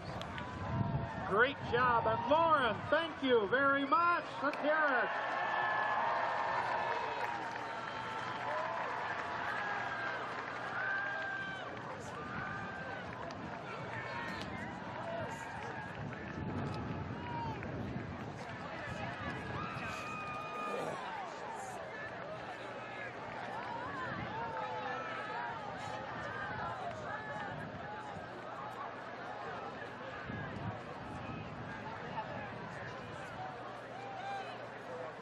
Ladies and gentlemen, at this time we want to welcome the Bethel Royal softball and baseball team from 2015 MIAC champions.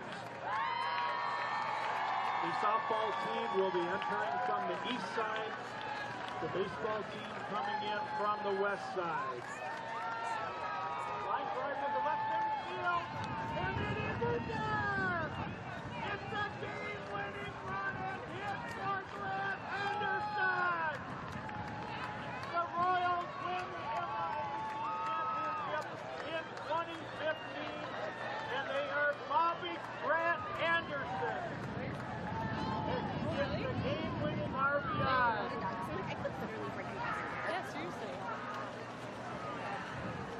Once again, last April 25th at Orth Park across the street and at Hargis Park right next to the baseball field, the Bethel softball team and baseball team won their first ever MIAC regular season championships.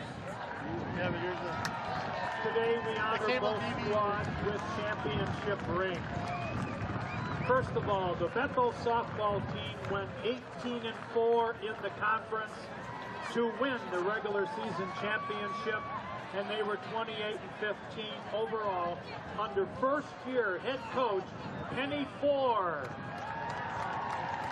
The Royals' 18 wins against league opponents and a .651 overall winning percentage were the best in program history. The Royals' individual awards were highlighted by MIAC Player of the Year, 2 NFCA All-Region honorees, 4 All-Conference members, and 1 honorable mention. The Royals were led by senior class composed of Kelsey Anderson, Jessica Brown, Brooke Charleston, Angie Jackson, and Grace Thompson. The ladies softball team recently received their championship rings, and today we especially honor the seniors. Congratulations, Bethel Royal Softball!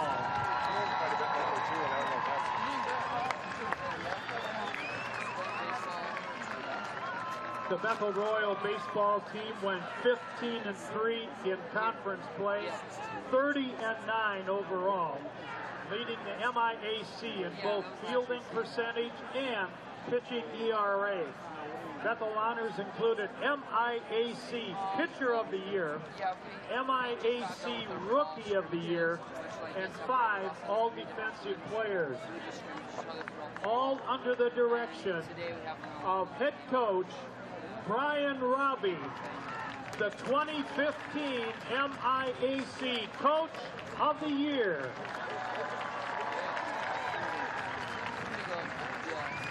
Today we are honoring the 6 seniors from last spring's squad as we hand them their championship rings. They are Joe Zorn, Mike Schultz, Nick Anderson, Paul Widener, Grant Anderson, and Kelvin Minnie. Congratulations to last year's senior receiving their championship rings. We congratulate the Bethel Royals baseball team 2015.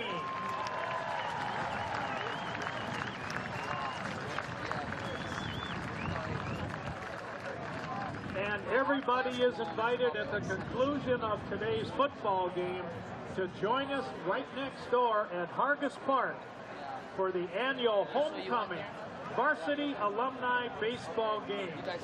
With all of these seniors playing for the alumni, it should make for a very competitive game.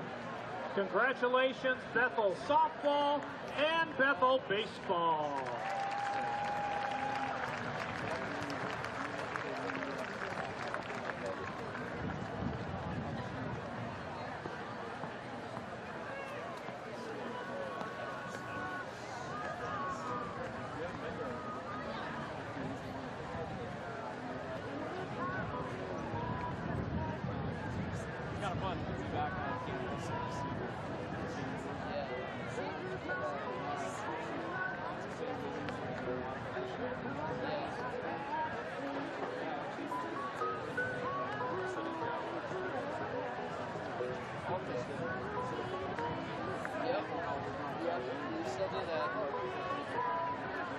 I don't think you have to check in anymore, but they have it.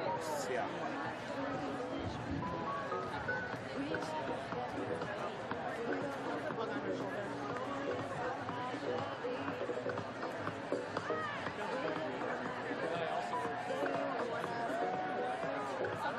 It's hard to think. I mean, girls is easy to decide on.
To get food? Yeah.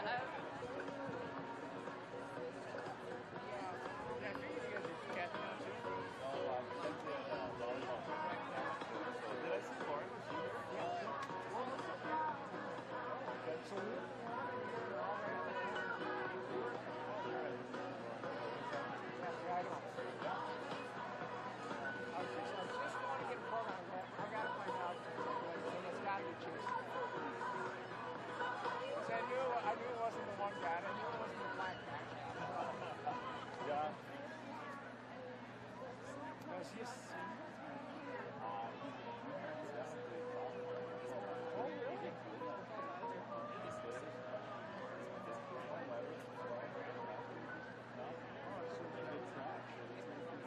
We now have stats for the first half for Hamline in the rushing department. Austin Duncan, 10 runs for 30 yards with a 13-yard loss. Brendan Noctree, 4 carries for 16 yards. Passing, Luke Lindquist, 5 for 16 with 1 interception. 1 touchdown and 57 yards. Rushing for the Royals, Trey Anderson, 9 carries for 54 yards. Bridgeport Tussler, 5 carries for 43. Marshall Klitsky, 8 carries for 27. Trey Anderson is 6 for 12 with 1 interception and 1 touchdown. Hello. Hi, Bethel Royal fans. Welcome back.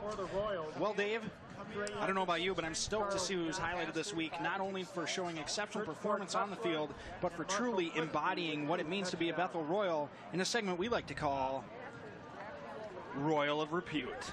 Bum, bum, bum. Let's throw it to Jared Johnson, our sports information director here at Bethel, for that segment.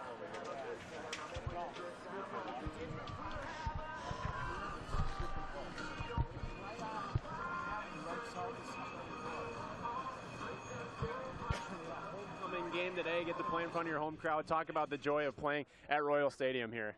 Well, it's always fun to be at home, and some of the specials, we get all of our players here.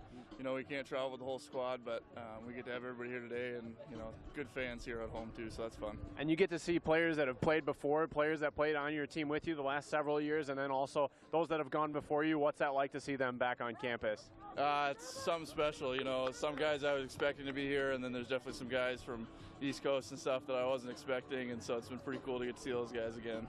Well, let's talk about this. Your last year for the Royals, your fifth-year senior, and yesterday you had a chance to go inside the huddle on a Friday chapel. What was your message to the team, and what was the one thing that you wanted to convey to them in, you know, that final year? Yeah.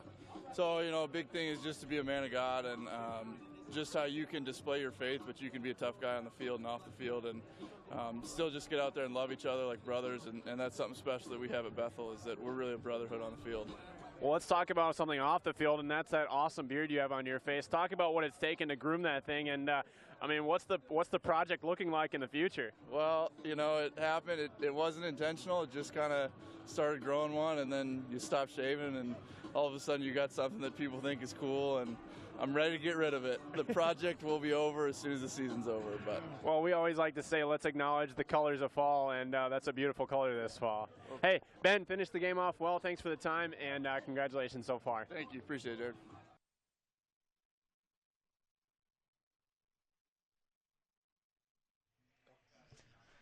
That was Jared Johnson bringing our Royal of Repute. Dave Thomas with the feet. Now we're going to throw it to a segment we call our featured fan. This should highlight the Bethel football experience and the atmosphere provided by our crazy, passionate fans like the ones we're about to meet. Dave Thomas with the featured fans of the week here for homecoming week, and I'm joined by Rachel Olson, Alyssa Franz, Caitlin Harley. Okay, ladies, why don't you give us a quick update on maybe your favorite parts of homecoming week? I mean, homecoming week in general is just amazing, and you got so many events, and Bethel just does a really good job of including everyone, but nothing's better than this game right here. Just so many fans, the weather out, there's nothing better than this. I'd definitely say the Powder Puff game and the football game would be the top two highlights from homecoming week. And you can't forget the dance. So shout out to all the Powder Puffers, and congratulations on your championship and that too, by the way. Let's give some props to the props. Ladies, explain what you brought to the game. So we got these heads, and since our headshots, for the boys' headshots, have been getting so much attention, we thought, why not make them into bigger heads? So we got all the seniors and a couple of starters, and we love them. Bring them to every game and support the boys. Our featured fans of the week, we'll look for them as the broadcast continues in the second half. All right, now we are going to get a look at some of our halftime highlights.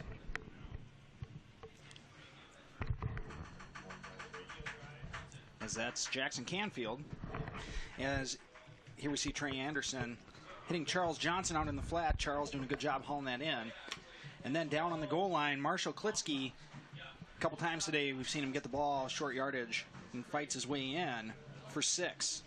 Here we again see on the goal line on 4th down, Trey Anderson did a good job having good vision, cutting back, getting into the end zone. This is great defensive play as there was a step on the D-back. Good job by Melhorn getting his hand in there, knocking the ball away. And a little trickeration by the Royals as they catch Charles Johnson all alone as he marches into the end zone. And here, the last score for the Royals, a beautiful run by Bridgeport Tussler. And a little tussle and tumble over the rope. He was able to get back up. He's okay. As the Royals lead 34-7 at halftime. Some stats from the first half. The score, 34-7 in favor of the home Royals. First downs, Bethel leads that charge 11-5. On the ground, the Pipers 16 rushes for 25 yards. The Royals defense really responding well to a strong rushing game after last week, giving up over 230 yards. John, not like the Royals to do that, so it's good to see them bounce back from there.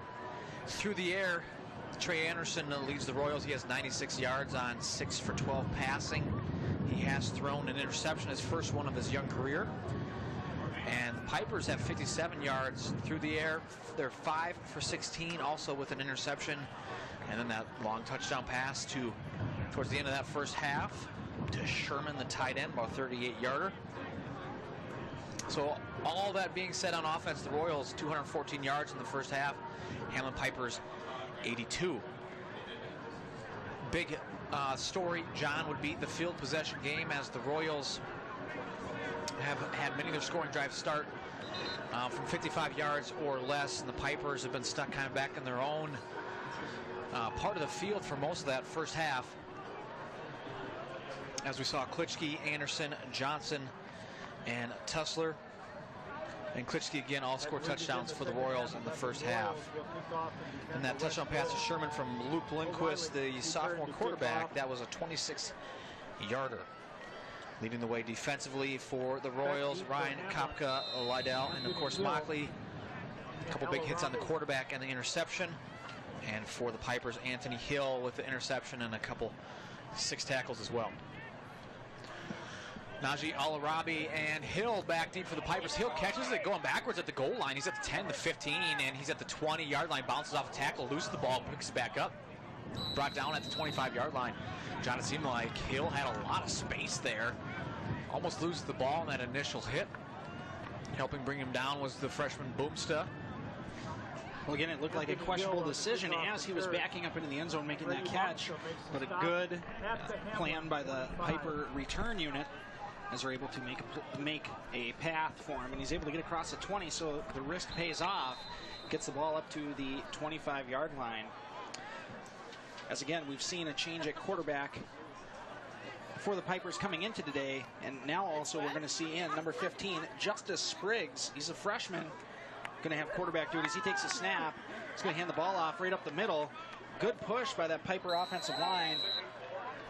Taking the handoff was Brandon Nochdreeb, the sophomore. Again, we've seen him in before today, giving some rest to Duncan. We haven't seen Duncan the last couple drives the Pipers had. In the first half, Duncan was absent. We're not sure if that's some sort of injury, and we're looking into that. We'll see what we can find out, but so far now it'll be Spriggs and Nochdreeb in the backfield. Spriggs takes a snap, hands the ball off to Nochdreeb again, gets a nice hole off the left side. He'll get enough for a first down. Good 7-yard push there as they get up to the 40-yard line. So Pipers come out here looking to pound the ball first 2 plays of the second half. And again, change of personnel in the backfield for them, as Luke Lindquist, the sophomore, got his first start of his career at the quarterback position, and he's replaced now with Justice Spriggs. And Hamline's all-time leading rusher, Austin Duncan, is out of the game. Spriggs takes a snap. He's going to look to throw, and coming out of the backfield, that was number 24, Ryan Firkenhoff. They had him come across the formation and try to get him coming out of the backfield. Royals do a good job closing on the play, though. Justin Spriggs now a quarterback, passes complete to Tampa. Job there, good team speed. We saw some speed there from Phil Peterson, also coming up to support Inhouse and Kopka. Spriggs going to have a pistol look. He's going to have Nochdreeb behind him. Trips look to his left. Takes a snap, drops back, looking to his left. He's looking to go deep. Has a man out there, and a great defensive play by the Royals. Lydell doing a good job getting his mitten there and knocking the ball away. Lydell does a great job there. We saw Melhorn do the same thing in the first half. He shows some recovery speed, just punches the ball right out of there. As they're looking for Campa, their favorite receiver on that corner route. John, we see Hamline utilizing different formations. That time they were unbalanced left.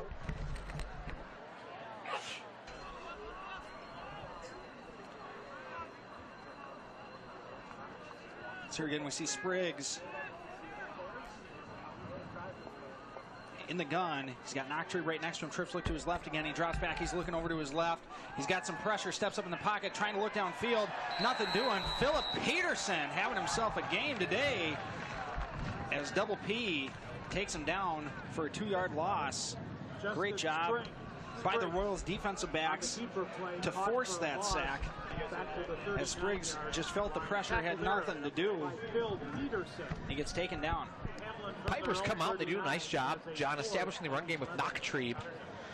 They come to the passing game here. That's the last part of that drive, and the drive stalled out. Here we have punting situation. The Royals, Bardwell with a punt already, a punt block today, and this is a poor punt. It's going to bounce at the Royal 41-yard line and roll out of bounds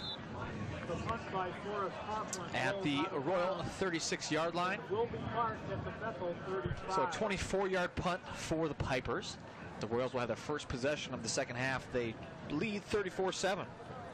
Dave, kind of a cool moment there as I was down on the sidelines getting ready to talk to Coach Johnson at the end of the first half, as there was the touchdown by the Pipers.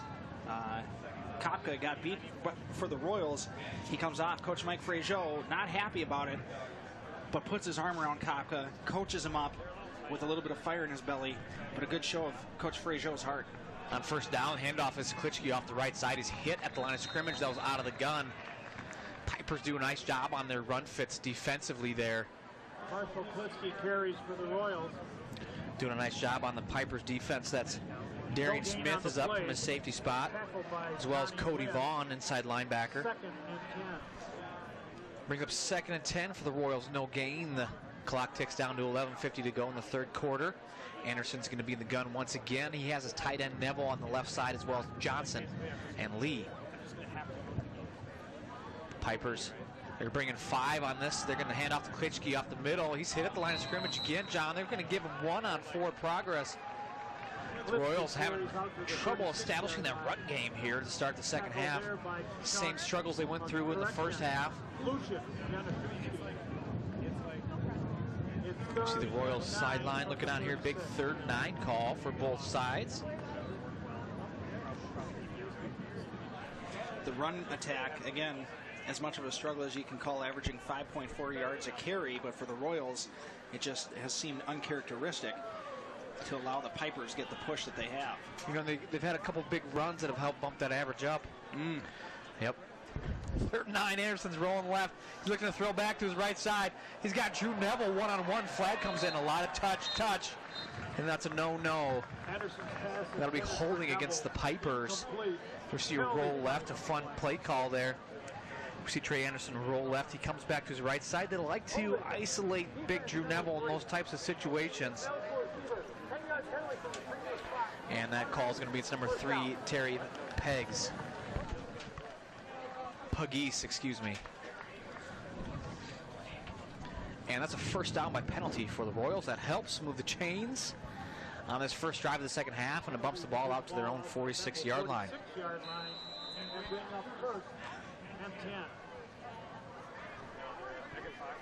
10:51 to go in the third quarter, 1st and 10.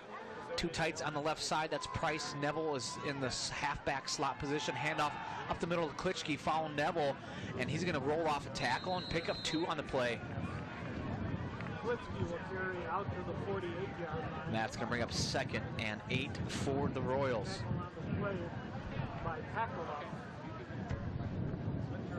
The Royals taking their time getting set up in the huddle here. They have 25 seconds on the play clock. Price is off. Tussler's in.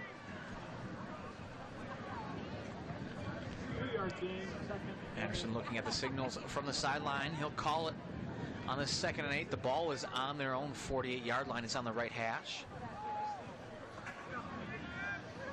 5 seconds on the play clock. Slot left, I'd like to throw out of this formation. He's going to take the snap. He's rolling left, looking to throw. He sets up, feels the pressure. He steps up and unable to break out of that situation. Sacked is Trey Anderson. Here's the situation, John, that got the Royals in trouble last week at Concordia. Trey Anderson was sacked 4 times. And that was a big hurdle for the Royals offense to overcome last week. Struggled to do it. To Sean Burton, we've called his name a few times. Also Johnny Wynn, linebacker for the Pipers. They're in on that pressure. The Pipers bring 5 on that play. It pays off. They ran a little twist-a-doodle up the middle with Wynn and Burton. 2 tights this time for the Royals, and they got 2 wideouts split wide right in the guns. Anderson, he's looking to throw, and they're going to blow it dead. Offsides or false start or illegal. It's false start against the Royals. So, Dave, we've seen the Royals in several 3rd and longs today where they have not been afraid to do the opposite of what you would think and put the ball on the ground, and they've been able to get some success catching the Pipers' defense, not ready for it, but in a situation like this, facing 3rd and 19, would appear to be a situation where we're going to see the youngster Trey Anderson's arm at work. And we see Gunnar Bloom reported in. They've put him in motion a few times. They've tried to throw a couple different screens to him. Watch Gunnar Bloom. He's in the right slot. They're going to fake to him. They're going to run a quarterback counter up the middle. He's tripped up at the 40. He had some space in front of him, did Trey Anderson. So on a 3rd and 19, Trey Anderson's going to pick up 5 on the play. Tackle here by Wynn Pipers. We called his name a few times. Good possession there for Wynn. Middle linebacker for the Pipers. 4th and 14 for the Royals. On their first drive of the second half, they picked up their first down through penalty. And the Pipers hold them and force him to punt. Phil Peterson punting duties. A little pressure provided. Phil gets up off a nice punt. El Arabi calls for a fair catch. He catches it, falls down. They're going to give him forward progress at the 16. So the Pipers will have 84 yards to go. It's their second possession of the second half. A couple successful runs on their first possession, and then some incomplete passes and a sack led to a punt for the Pipers. We'll see what they come out try to establish here on their second possession of the second half. We'll see Spriggs back in again at quarterback. And then we saw Noctree in with running duties earlier.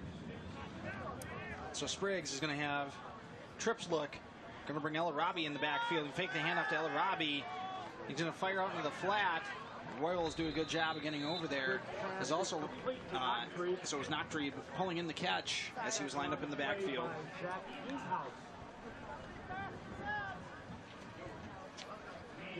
So the Pipers will continue putting pressure on the Royals by going no huddle. Fakes the handoff to Noctree, just kidding, gives it to him. There's going to be a flag in the middle of the field that's in the area usually of a hold or a chop block, as Noctree gained about 1 yard.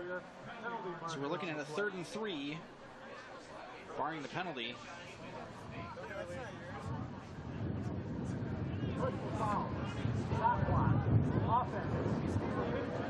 Number 79. Half distance to the goal. Second down. So it is a chop block. Pipers will move on back. So what was going to be 3rd and short for him, going to be a 2nd and long, as it's half the distance to the goal. The penalty walk-off moves the ball back to the Hamline. Going to be on the 12-yard line. 2nd and 15. 14. Spriggs in the gun. He's got Noctree right next to him. El Arabi is the slot to the right. Takes a snap, and he's going to fire out there to El Arabi, who catches the ball at the 12-yard line. Makes a man miss. He's across the 20. He's got some room to rumble. Spins across the 35-yard line. So the Pipers were facing a 2nd and 15. Pick up 23, move the sticks. That's a Piper first down. So a great individual effort there as we see El Arabi come out into the flat. And he runs through the tackle. Does a good job staying in bounds as he tiptoes along the sideline. Lydell comes over and takes him down. Big play there for El Arabi and the Pipers. Royals leading 34-7. 7 minutes to go in the 3rd quarter. Don't want to let the Pipers feel like they can come back into this. Spriggs with a nice pass and a beautiful one-handed catch as he hits his big-time receiver, Nick Campa. Able to pull it in. Campa a little slow getting up. Spriggs has come in, Dave, and very impressed. He's breathing life into this Piper offense. He really has, but very impressive with his touch and his ability to fire it in there when he needs to. Campa is going to come off, holding his shoulder, or letting his arm kind of hang very gingerly. Dangle. Dingle, dangle, dongle. Hopefully for that young man, not a serious injury. Spriggs is going to come under center with his leading receiver out of the game. He's got Noctree next to him. El Arabi is going to be the inside slot on the left on the top side of your screen. Takes a snap. He's going to roll out to the left. He's going to fire out quickly. Another nice one-handed grab there by the Pipers as it's Josiah Harris, the running back who lined up at the tight end position. Does a good job sneaking out there and pulling the pass in. Spriggs, as you say, Dave, breathing some life into this Piper offense that has been stagnant for most of the game. And probably most notably, John, as he's really taking care of the ball in the backfield. Lindquist in the first half struggling with snaps, with handoffs, maybe with some of that communication as well. Spriggs seems cool, calm, collected. 2nd and 3. Spriggs in the gun, he takes a snap, he's going to drop back, and he's looking for a little wheel route, and he fires the ball this time. Does not show his touch. The intended receiver, again, Josiah Harris. He tries to catch on that wheel route. Intended for Harris. But a little bit too far. Coach Mike Fraziot there calling out coverages and defensive strategy to his defensive unit. Again, Coach Mike Fraziot, a fierce competitor. We got with a big heart for the Bethel Royals players, not just on the field, but off as well. Spriggs in the gun. He's going to have a pistol look behind him. Nachtrieb behind him takes a snap, and he's going to hand the ball off to Nachtrieb, who has nothing going there. He's going to get tripped up after a 1-yard gain to bring up 4th and short. Situation where we'll probably see the Pipers go for it here. They'll line up, keep the offensive unit out there. Not a whole lot to lose here. They line up quick, get the quarterback sneak in, John. Not a whole lot of movement here from the line judges. As they line up a little bit in their victory formation with the running backs in tight, and on the snap, they're trying to push Spriggs to get him to move forward. Bethel doing a good job being ready for it, as it looks like he had no gain. It'll be a turnover on downs. Royals looking to try to put the nail in the coffin here as they lead 34-7, 5:20 left in the third quarter. Again, we'd like to invite you to follow the Bethel Royals on Twitter at Bethel Royals. 1st and 10. Stay up on all the action, not only today, but follow them and be updated throughout the season and year long. Got Twitter handle, well, yeah, as you mentioned, John, will also help follow all Bethel athletics. You can also follow at Bethel Royals FB. 1st and 10 for Anderson. Looking to get something going here for the Royals in the first half. Handoff up the middle. Nice pull on the play by the left guard. That's Klitsky. There we see some life for the Royals run game. Klitsky off the left tackle there. Does a nice job following Stein Johnson. Good pull. We see there number 59 for the Royals gets out and helps lead that. That's coming up 2nd and short. Call it 2nd and 1 for the Royals. That was Alex Edwards. Stein Johnson on the left side. Ryan Ross back at center today. Rocking the long main. 2nd and 1. Snap. Fakes the handoff. Passes to Neville. Left flat. He's got some speed. 40, 45, 50. Tiptoe through the tulips. And pushed out at the Hamline 48-yard line on 2nd and short. The little flip to Neville on the flat. Into Hamline territory. Big gain for the Royals. So they're into Hamline territory. First time here in the second half. First down, Royals. Second first down of the second half. 48. And they're going to break the huddle. A little life in their step here. We have Canfield and Johnson are split wide right. Well, that's slot right or twins right. They like to pass out of this formation, roll to the receiver side, and they're going to hand off this time. Klitschke right side follows Tussler, makes a man miss, and he'll be pushed down after a gain of 5. Again, John off tackle, having some success here on the second drive on the run game. Klitschke with the run off the right side. Tussler does a nice job leading up to the right side as well. Stopped by Januszewski and win. Stop on the play for the Pipers win again, and Januszewski. Gain of 4, 2nd and 6. Officially they give him 4, so we got 2nd and 6 coming up here. We're going to flip the formation or riverside it. Anderson's in the gun. Tussler, Klitschke with him. He's rolling left. He's looking to pass. He wants Charles Johnson deep, and he's going to go for Canfield instead. He's got him. He's caught at the 10. He's at the 4 and the 2, and he is down at the 1-yard line. What a pitch and catch there from Anderson to Canfield. 2 deep routes. The sticks go route here on the left side for Johnson and Canfield. Good routes. We see Trey Anderson set up and step into this pass. Hits Canfield on the run. Canfield shows some strength. He's thrown down there by number 21 from the Pipers, Swanberg. Brings up 1st and goal from the 1-yard line. They're going to bring in their heavy package. Two tights, Price right, Neville left. I-backs behind Trey Anderson. Handoff right side, Klitschke. And this is third touchdown of the game. Provides the Royals with a little encouragement. Going to bring the score up to 40-7. As again, they do a good job there in the short yardage with Klitschke. And you can kind of see, Dave, too, this drive has really kind of shown the Royals' offensive line coming to life, as well as maybe the Pipers kind of giving in a little bit to some defeat. Oh, John, when you don't start with the same offensive line or in the same position, good snap, good hold, kicks up. Good for O'Reilly and the Royals. It's hard as an offensive line unit to develop that continuity, gel as a unit. And we've seen that process happening today. That first drive in the second half, not well. And the second drive, here they did a much better job of working together, creating some holes. And then you give the ball to Klitschke and Tussler, or you let Trey Anderson run with it, and there you have some great athletes who are going to make the offensive line look even better. 3:11 to go in the third quarter. Here, homecoming. The wind's kicking up on Royal Field at Royal Stadium. O'Reilly's ready for another kickoff. He's at his own 35. Back deep, the ever-dangerous Harris and El Arabi for the Pipers. They've been close a few times on busting a kick return. O'Reilly with the wind at his back, kicks it end over end. El Arabi travels 8 deep into the end zone, and he's going to kneel it down. So again, the Pipers now with beneficial starting field position here. They'll have it 1st and 10 from their own 20. They have 80 yards to travel from pay dirt. Dave, a quick look around the MIAC. Second quarter, St. Thomas was leading Augsburg 34-0. Concordia at Carleton leading 20-10. Hamline is obviously here. Thanks for joining us again. And Gustavus taking on St. Olaf. Gustavus leading 37-14. So Spriggs will be back out again at quarterback, as he was leading the Pipers down the field last time. And it's going to be a handoff to Nachtrieb off the left side. And actually check that, Luke Lindquist back in at quarterback, it looks like from up here. But Nachtrieb with a great run off the left side.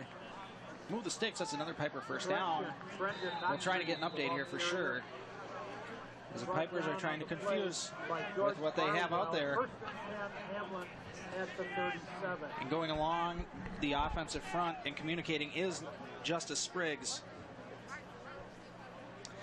Adjusting their formation, as now they'll have the pistol look with the running back right next to Spriggs. Takes a snap, and he will hand off. And going up the middle is Josiah Harris, who we saw coming out of the backfield earlier and lined up at tight end to make some catches. And he loses his bonnet there, so he's going to have to come out. The officials will stop the game to allow him to get out. He'll pick up 2 on the play. 2nd and 8 for the Pipers.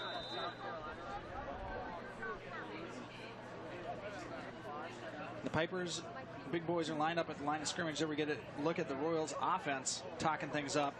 And Matt Melhorn, who's had a great game here for the Royals, lined up at cornerback. Spriggs has 5 seconds to go on the play clock. Pipers eating all this play clock up.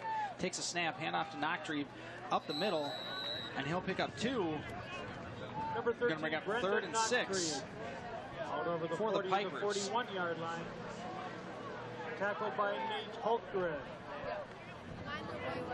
for the Pipers. Again, Dave, noticeably absent the second half has been Austin Duncan.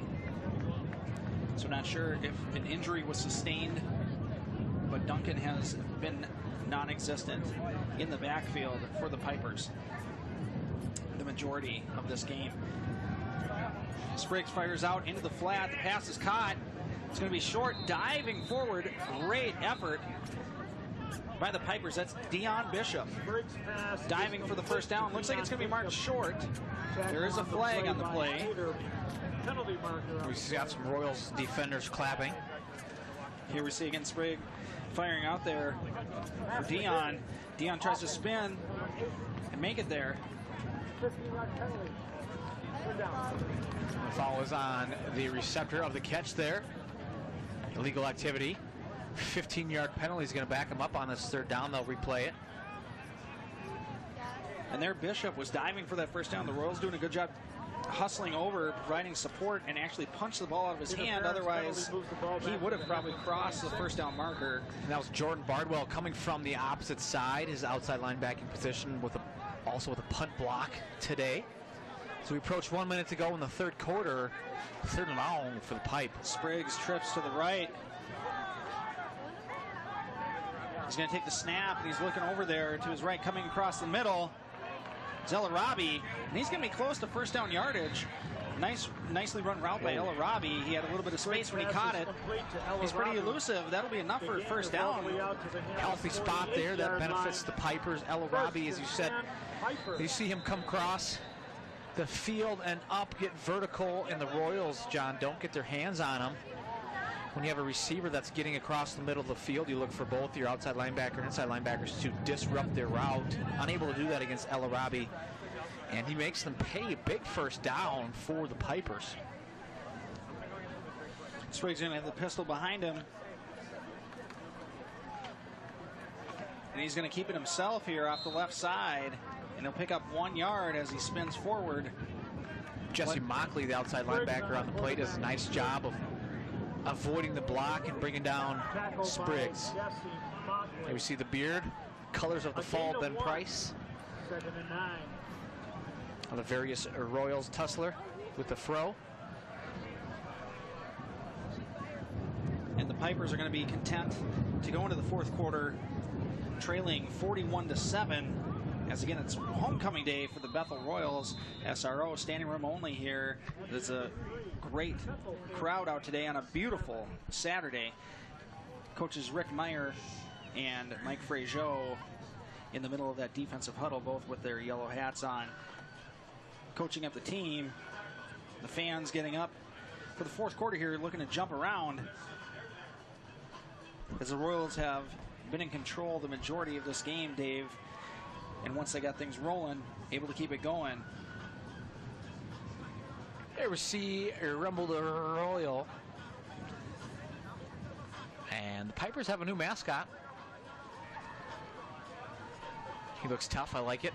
Third quarter, John, an interesting quarter of play for both sides. As we saw the Royals with only 2 possessions. The first one really struggling to get anything going.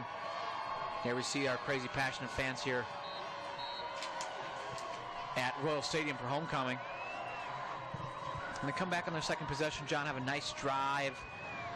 They get some yards through the air and on the ground. Nice balanced attack. And here we have the Pipers coming off a big pass to Elarabi. They're facing a 2nd and 9. In the gun, Spriggs fakes the handoff. He's looking deep and open with no flag on the play after some contact on the play. That was once again going to Dion Bishop. Looks like he had a step against Jake Tater, the senior cornerback for the Royals. No flag on the play as Tater fell down on the route. And that brings up 3rd and 9 for Spriggs.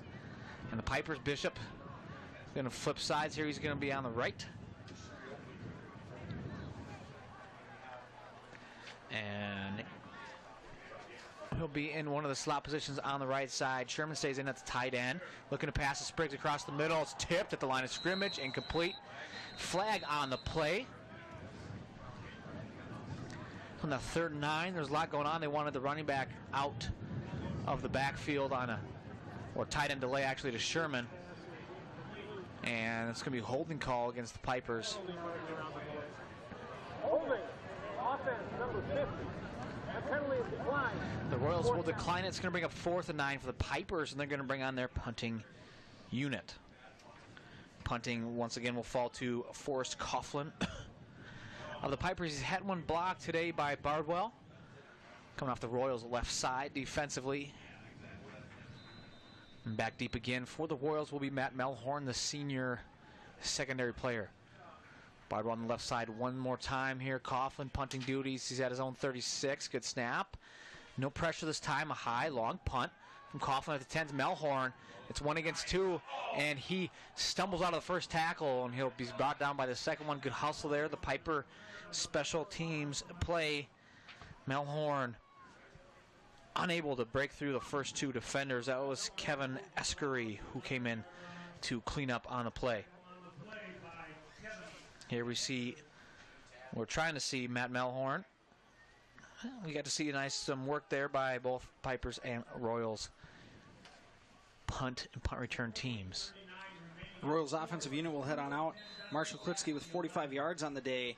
He's averaging 118 yards per game, so a little ways to go on that. As Anderson will be in the backfield with Klitsky as well as Bridgeport Tussler. And Tussler gets a snap, or gets a handoff, rather, and he gets across the 20-yard line up close to first down yardage. Bridgeport Tussler, again, very explosive player that the Royals will try to use in many different facets of the game. We see him get lined up at wide receiver several times, as well as being in the backfield, as we see there the nice run. And then he's also been used multiple times throughout the year on punt return duties. And John, they like his ability to block as well, especially when they have both him and Klitschke in the backfield. Canfield will be to the left. Johnson, the right wide receiver. Anderson takes the snap, and he's going to keep it himself. Follows it blocked by Neville. Gets across the 30-yard line. Drew Neville says, I hope you're hungry because I'm serving up pancakes. Amazing 10-yard block there by Drew Neville as he takes the Hamline Piper defender and just drives him way back. And does a great job leading the way for Anderson. 14-yard gain for the freshman quarterback on the keeper on the right side. As you said, did a great job following. Nice block by Neville. Anderson is in the gun. He's got 2 wide receivers to the left. Double tight look. Also, he's going to keep it himself again off the left side, and he slips a little bit and falls down for a 6-inch loss. Back it up just a little bit for the Royals. 2nd and 10. 13.5 minutes to go. Again, the Royals leading 41-7. It's a big 3 weeks coming up here for the Royals, as next week they travel to St. Thomas. The following week they'll host Gustavus Adolphus, who on the season is perfect, 5-0. And then they will take on the Johnnies from St. John's, highly rated in the D3Football.com poll. Anderson takes a snap, hands the ball off to Klitschke up the middle. Klitschke gets hit right away at the line of scrimmage. The push not there for the Royals where they wanted to go. Bring up 3rd and 10.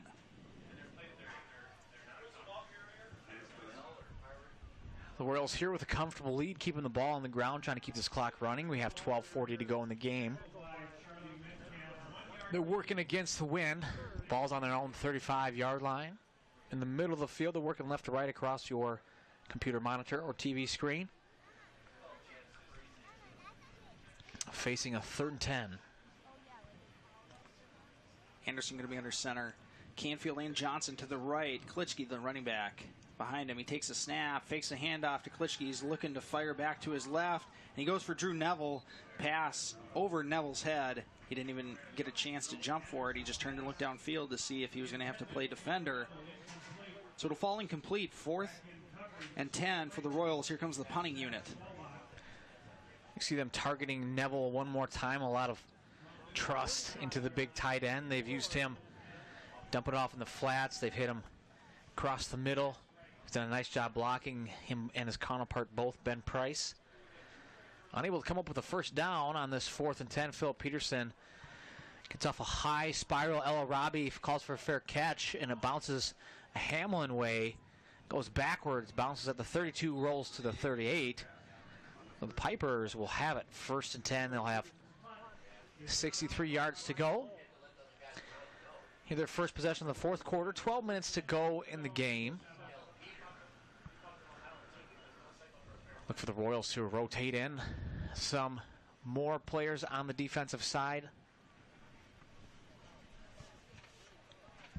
Mitch Dorhout recovered a fumble earlier today. He's in at outside backer, as is Dawson Brown. Mitchell Cameron in at safety for the Royals. Royals showing a cover 3 look, handing it off up the middle, going nowhere for the Pipers is Brandon Knocktrebe, the sophomore, as we mentioned before. No Duncan.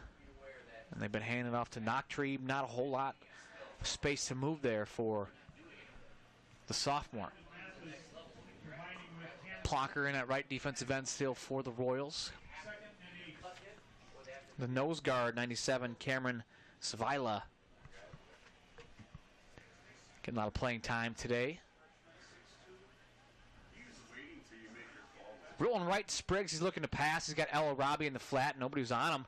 He's at the 44, and he'll scoot his way forward to the 47 before he's brought down. Good job there by Spriggs. Rolling right. He had a lot of time. He had El Arabi, got rid of it quickly. And the Pipers move the chains. As you talked about earlier, Dave, nice to see Landon Mathis coming over from his inside linebacker position. Good to see that he's been able to come back from that injury and make his presence known. John Pitlick is listed as a wide receiver for the Royals. He's in at cornerback right now, showing his versatility. Off the right side is Knocktrebe. Looks like 2nd and 5, right hash. Give him 5 on the first down. It's going to bring up 2nd and 5 for the Pipers. The clock will continue to run. The Pipers now in Bethel territory at the Royal 46-yard line.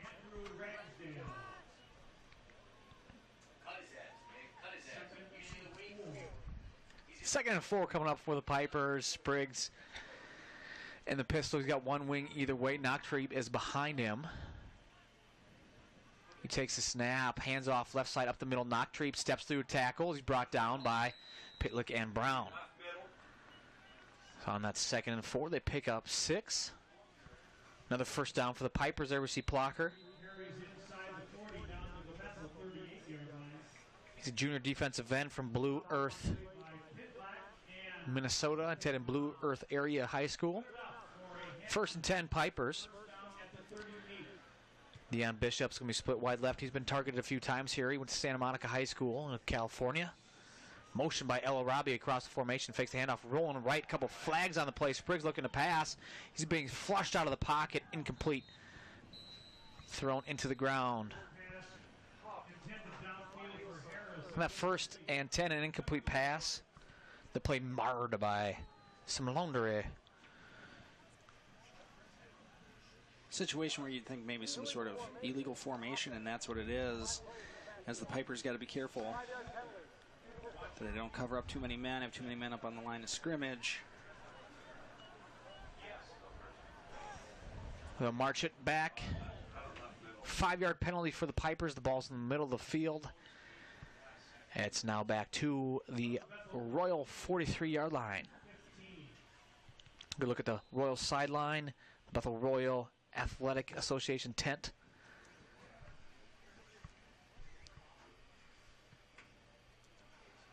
Replay first down here for Hamline. Spriggs in the gun. The Royals shifting defensively into cover 3. Looking to pass to Spriggs. He gets it off, looking deep. And good defense on the play. Great job melting into the sideline and taking that pass away by the Royals defender. Good job there by 26. That's unlisted. No 26 on the roster. Well, the mystery man will come out as he's limping a little bit. Great play by the young man. Melted that wide receiver right into the sideline and took away that pass and broke it up. Spriggs is going to pass on the play here. 9:47, the clock is stopped after the incomplete pass. Tight end, 3 receivers, and a running back for Spriggs. Well showing blitz, and they're going to bring 4. Man-to-man, it looks like coverage. They got 2 over the top on the tight end. Sherman brings it in regardless. As Sherman, second catch on the day. First one was a touchdown. And they'll be on the left hash there around the Royal 31-yard line. They need a 28 for a first down. 3rd and 3. They're going to shuffle some personnel. Sherman's out of there for the Pipe. Mockley in an outside linebacker with Dorhout. Mathis and Inhus in at inside backer. Lydell and Cameron, the safeties for the Royals. Pistol for Spriggs. Mathis is coming up the middle, as is Mockley. Long hand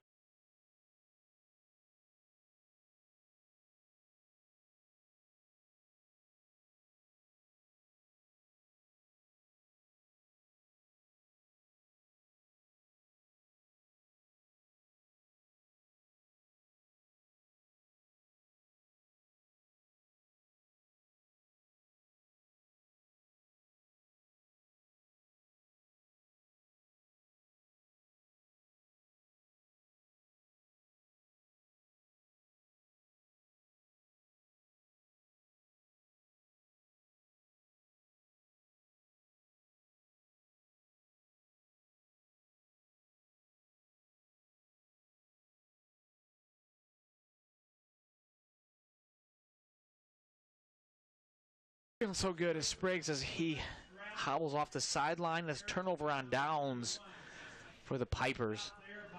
The Royals will take over. Another drive here in the fourth quarter for the Royals. They look to cement and John, a lot of short drives. You said Klitschke not even close to 100 yards. Tussler's had a long 38-yard run. Total yards so far, 317 for the Royals. 1st and 10. Anderson's in the gun with Klitschke and Tussler both. Neville's tight right.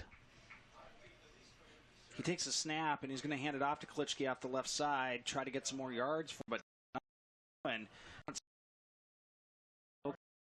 bring the push, not get pushed around by the Royals offense. Again, this is their 4th drive of the second half. The 1st and 3rd both ended up stalling out. They had to punt the ball away. Second drive was successful. They had a lot of good things going on the ground. They also had a big pitch and catch from Anderson to Canfield that if the challenge flag would have been thrown, they may have said that he had a touchdown, but he was marked down at the 1-yard line. The Royals able to run it in. Anderson takes a snap, hands the ball off again. Very similar play on the counter tray. And getting taken down for a 1-yard gain at best is Marshall Klitschke. Again, coming in averaging well over 115 yards a game.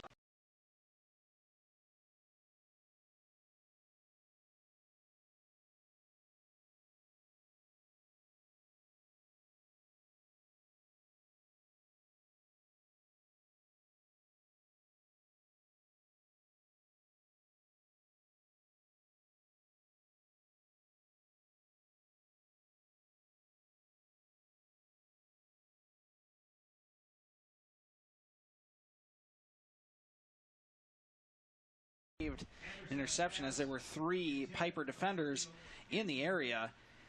So Anderson, Dave, who you talked about, coming in with incredible efficiency on the season. We've seen a couple uncharacteristic throws here as he had Drew Neville on the last drive, and he overthrew him by about 7 yards. That time, too far out in front for Canfield. And they'll bring up punting duties for Peterson. Ella Robbie back deep for a return. Peterson punting into the wind. Good pressure by the Pipers. End over end punt. Ella Robbie signals for the fair catch, but he muffs it. And it falls forward, and he's able to jump on it at the 42-yard line. Ella Robbie catches a bit of a break there. A little too quickly. Bounced right off his chest. Rolled forward. Royals in the area, but Ella Robbie able to pounce. Hamline will take over. John, as you mentioned, Trey Anderson, he's 8 for 17 so far today.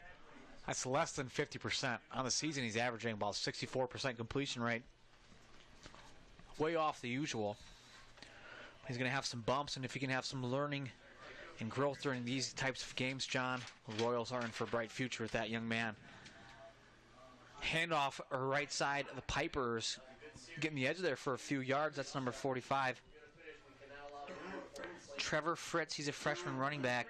He's from Globe, Arizona.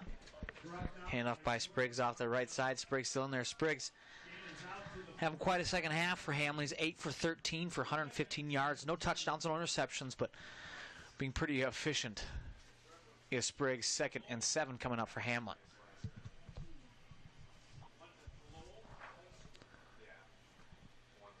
In the pistol again is Spriggs. Royals showing blitz. They're going to bring 6. Spriggs is going to roll right, and he gets rid of it. Looks like it's caught, John, by Sherman, the tight end. Pressed by that young man. Enough for a first down. That's 8 on the play. And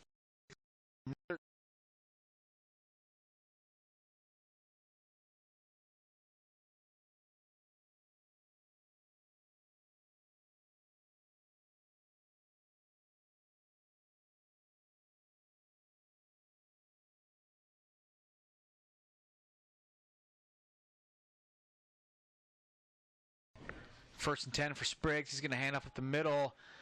Again, the freshman from Globe, Arizona, Fritz. This time a lot of success on first down. Picks up 8. So again, in the midst of Austin Duncan disappearing this game, we've seen a couple different running backs come in. Notably, Brendan Nachtrieb has been getting most of the duty from the backfield, but Fritz now getting some action as well. Fritz in the backfield again, handoff right side. Fritz on 2nd and 2. He's hit at the line of scrimmage. And he probably picked up a foot, maybe 2. It's coming up 3rd and short for the Pipers.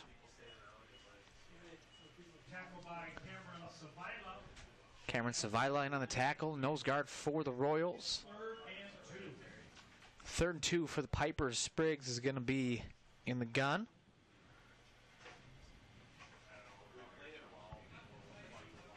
Fritz is with him in the backfield. The Royals showing blitz. They're going to bring 6 again. Looking to go up top is Spriggs, and it's incomplete.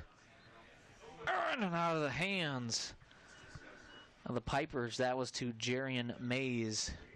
Coverage on the play from the Royals by number 15. That's Alan Wallenberg. 4th and 2. The Pipers will keep their offense on the field. Fritz in the backfield. Spriggs, the quarterback, still.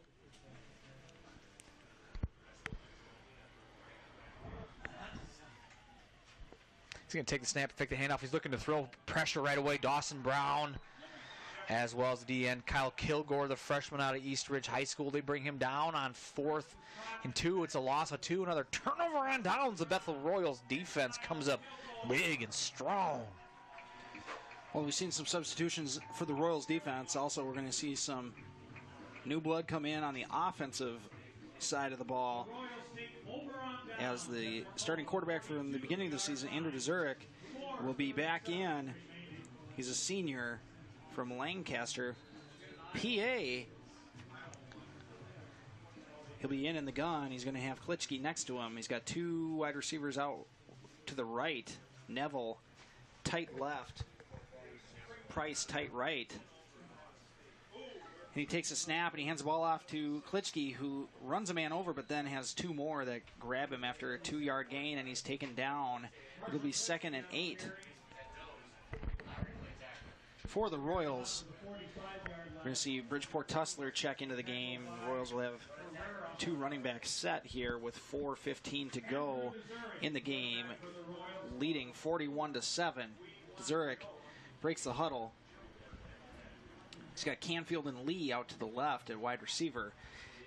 On either side of him is Tussler, and he will hand off to Tussler, who's going to go off the left side, runs through a tackle, trying to spin his way through the Hamline defense. He's got enough for a first down, trying to continue to fight forward. He'll get about a 10-yard gain there. Bridgeport Tussler coming in today, being a good change of pace back, had a couple of explosive runs here, and we see him very slowly and gingerly running off the field at what would be about my sprint. But Tussler, hopefully no injury for that young man. Is back in the game will be Charles Johnson. Good look there of the Royals and the beautiful campus. As you can see, the leaves are changing here. It's fall, in case you didn't know. Beautiful time up here, and it's a beautiful Saturday afternoon for homecoming for the Royals. Dzurek takes a snap. He hands the ball off to Klitschke, who gets hit at the line of scrimmage, stands up the defender, runs him over, but will get taken down for a 1-yard gain. Checking in at running back again, Josh Wernes, who we've seen throughout the season. Ben Price coming back in for tight end, and they say, Wernes, you made it on the field. Why don't you come back off? So Wernes made it out to the huddle, and now he's back off. Dzurek, 15 seconds on the play clock. Clock running under 2:45 left in the game. 2nd and 9 for the Royals. Dzurek in the gun. He's got 1 wide receiver to either side. Neville is the wing on the right, and he's going to come across the formation. Dzurek looking to go deep, and he's going to throw the ball actually out of bounds, looking for the water boy for the Pipers. And we saw Neville, he came across the formation after the snap, and the Piper defense realized that their defensive end grabbed him, held on to him the whole time, looked like a big brotherly hug. Neville looking for the flag, didn't get it. 3rd and 9 for the Royals. Clock will stop on 3rd and 9 here. Dzurek breaks the huddle. The big boys make their way up to the line. He's got 2 wide receivers to the right, Johnson and Canfield. takes a snap, and he's going to look for Johnson on a screen coming underneath. Johnson bobbles the ball. He's able to pull it in, and then he comes back over to the right. Flag gets thrown, and he'll get taken out at about the line of scrimmage. Now another flag gets thrown in from the back judge. So we'll see what the two different calls are. It looks like the first one will be definitely in the area of holding. See what the second one has. The field judge comes over and moves it right next to the other one.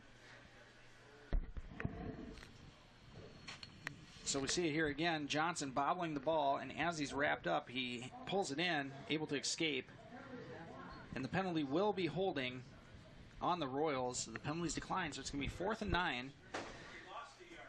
Coach Johnson is going to send in his punting unit. This far on the side of the Pipers field. We'll see what they decide to do here. Piper's going to send back Anthony Hill for returning duties here. Dawson Brown hustling onto the field. 8 seconds on the play clock. 2 minutes to go in the game. Peterson takes the snap and sends a high kick into this wind. It's going to bounce at the 4. Oh! And it takes a Piper bounce. Looked like it was maybe going to hook back in, stay in play. Good hustle down the field there by Matthew Anferson to try and get there and knock the ball back. But it goes into the end zone, so it'll be a touchback. 1st and 10 for the Pipers on the 20-yard line. Pipers again starting deep in their own territory.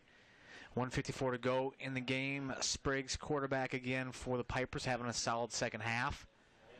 Mays going to be split wide right. For the Pipers, Fritz back in at running back, the freshman. Bishop lined up wide left, hands up Fritz up the middle. Good hole there for Fritz. He's got 7 on first down. Josh Smith in at defensive end. He's out of Anchorage, Alaska, is Josh Smith. Clock rolls to 1:30 to go in the game here. Homecoming 2015. Hashtag Navy in Vegas. The Bethel Royals having a strong homecoming game. Handoff Fritz off the right tackle. He'll be upended after he crosses a 30-yard line. That's enough for a first down. The chains will move. Mitch Dorhout in on the tackle.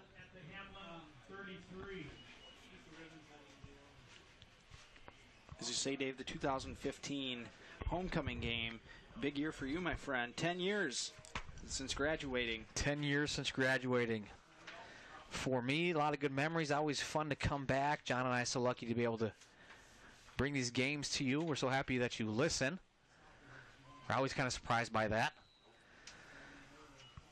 On 1st and 10, handoff up the middle to Fritz. That brings up 2nd and 8. Let's give him 2nd and 7. 3-yard run to the freshman.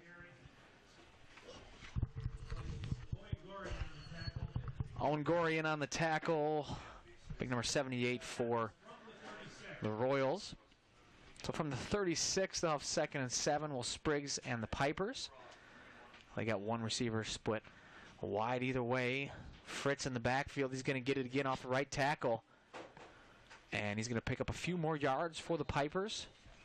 Fritz, the ball carrier, out to the 40-yard line. We're at 10 seconds to go here in the game. That's going to be the last play of this homecoming game here at Bethel Stadium. Or Royal Stadium, excuse me. The Pipers, they came in with a 2-2 record. They're going to leave with a 2-3 record. They're 0-3 in the MIAC. The Royals coming off a really close game against Concordia last week. They came in 3-2. They'll finish today 4-2. There are 3-1 in the MIAC. A big game, 41-7 victory for the Royals. Some stats for you at the end of the game. The Royals, total yards, they put up 331. They put up 174 on the ground and 157 through the air. They had 18 first downs. Trent Anderson, the freshman quarterback, he was 8 for 17 for 158 yards. He had one touchdown pass. That was to Charles Johnson. One interception. That was to the other team. Andrew DeZurek played a couple drives in the fourth quarter. He was 1 for 2. That one completion netted him -1 yards. Rushing for the Royals, they were led by Tussler with 63. Trey Anderson with 60. Klitsky with 51 for the Pipers.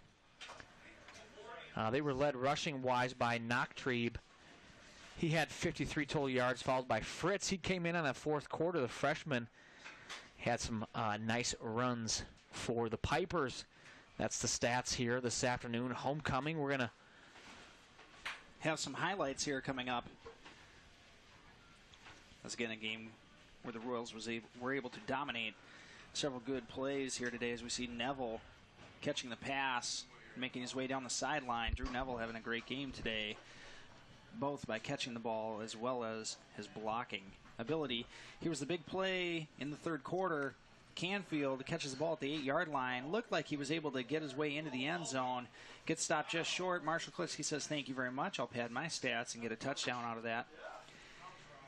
And here we saw a beautiful defensive play by the man of mystery.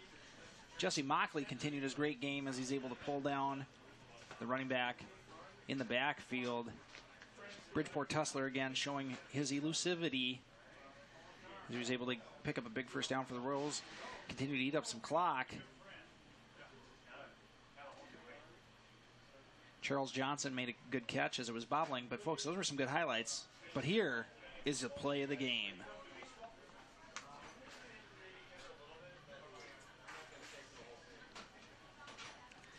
So here's the big pass to Charles Johnson in the first half.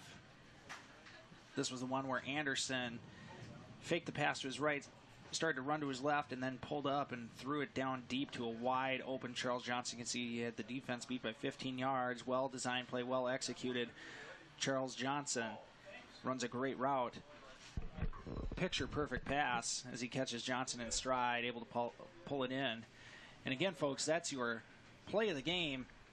Next week, the Royals will take on St. Thomas. They'll travel. We'll be back on the 31st as they will host Gustavus Adolphus College. So, from homecoming weekend, I'm John Holgerson. This is Dave Thomas. The Bethel Royals are victorious 41-7.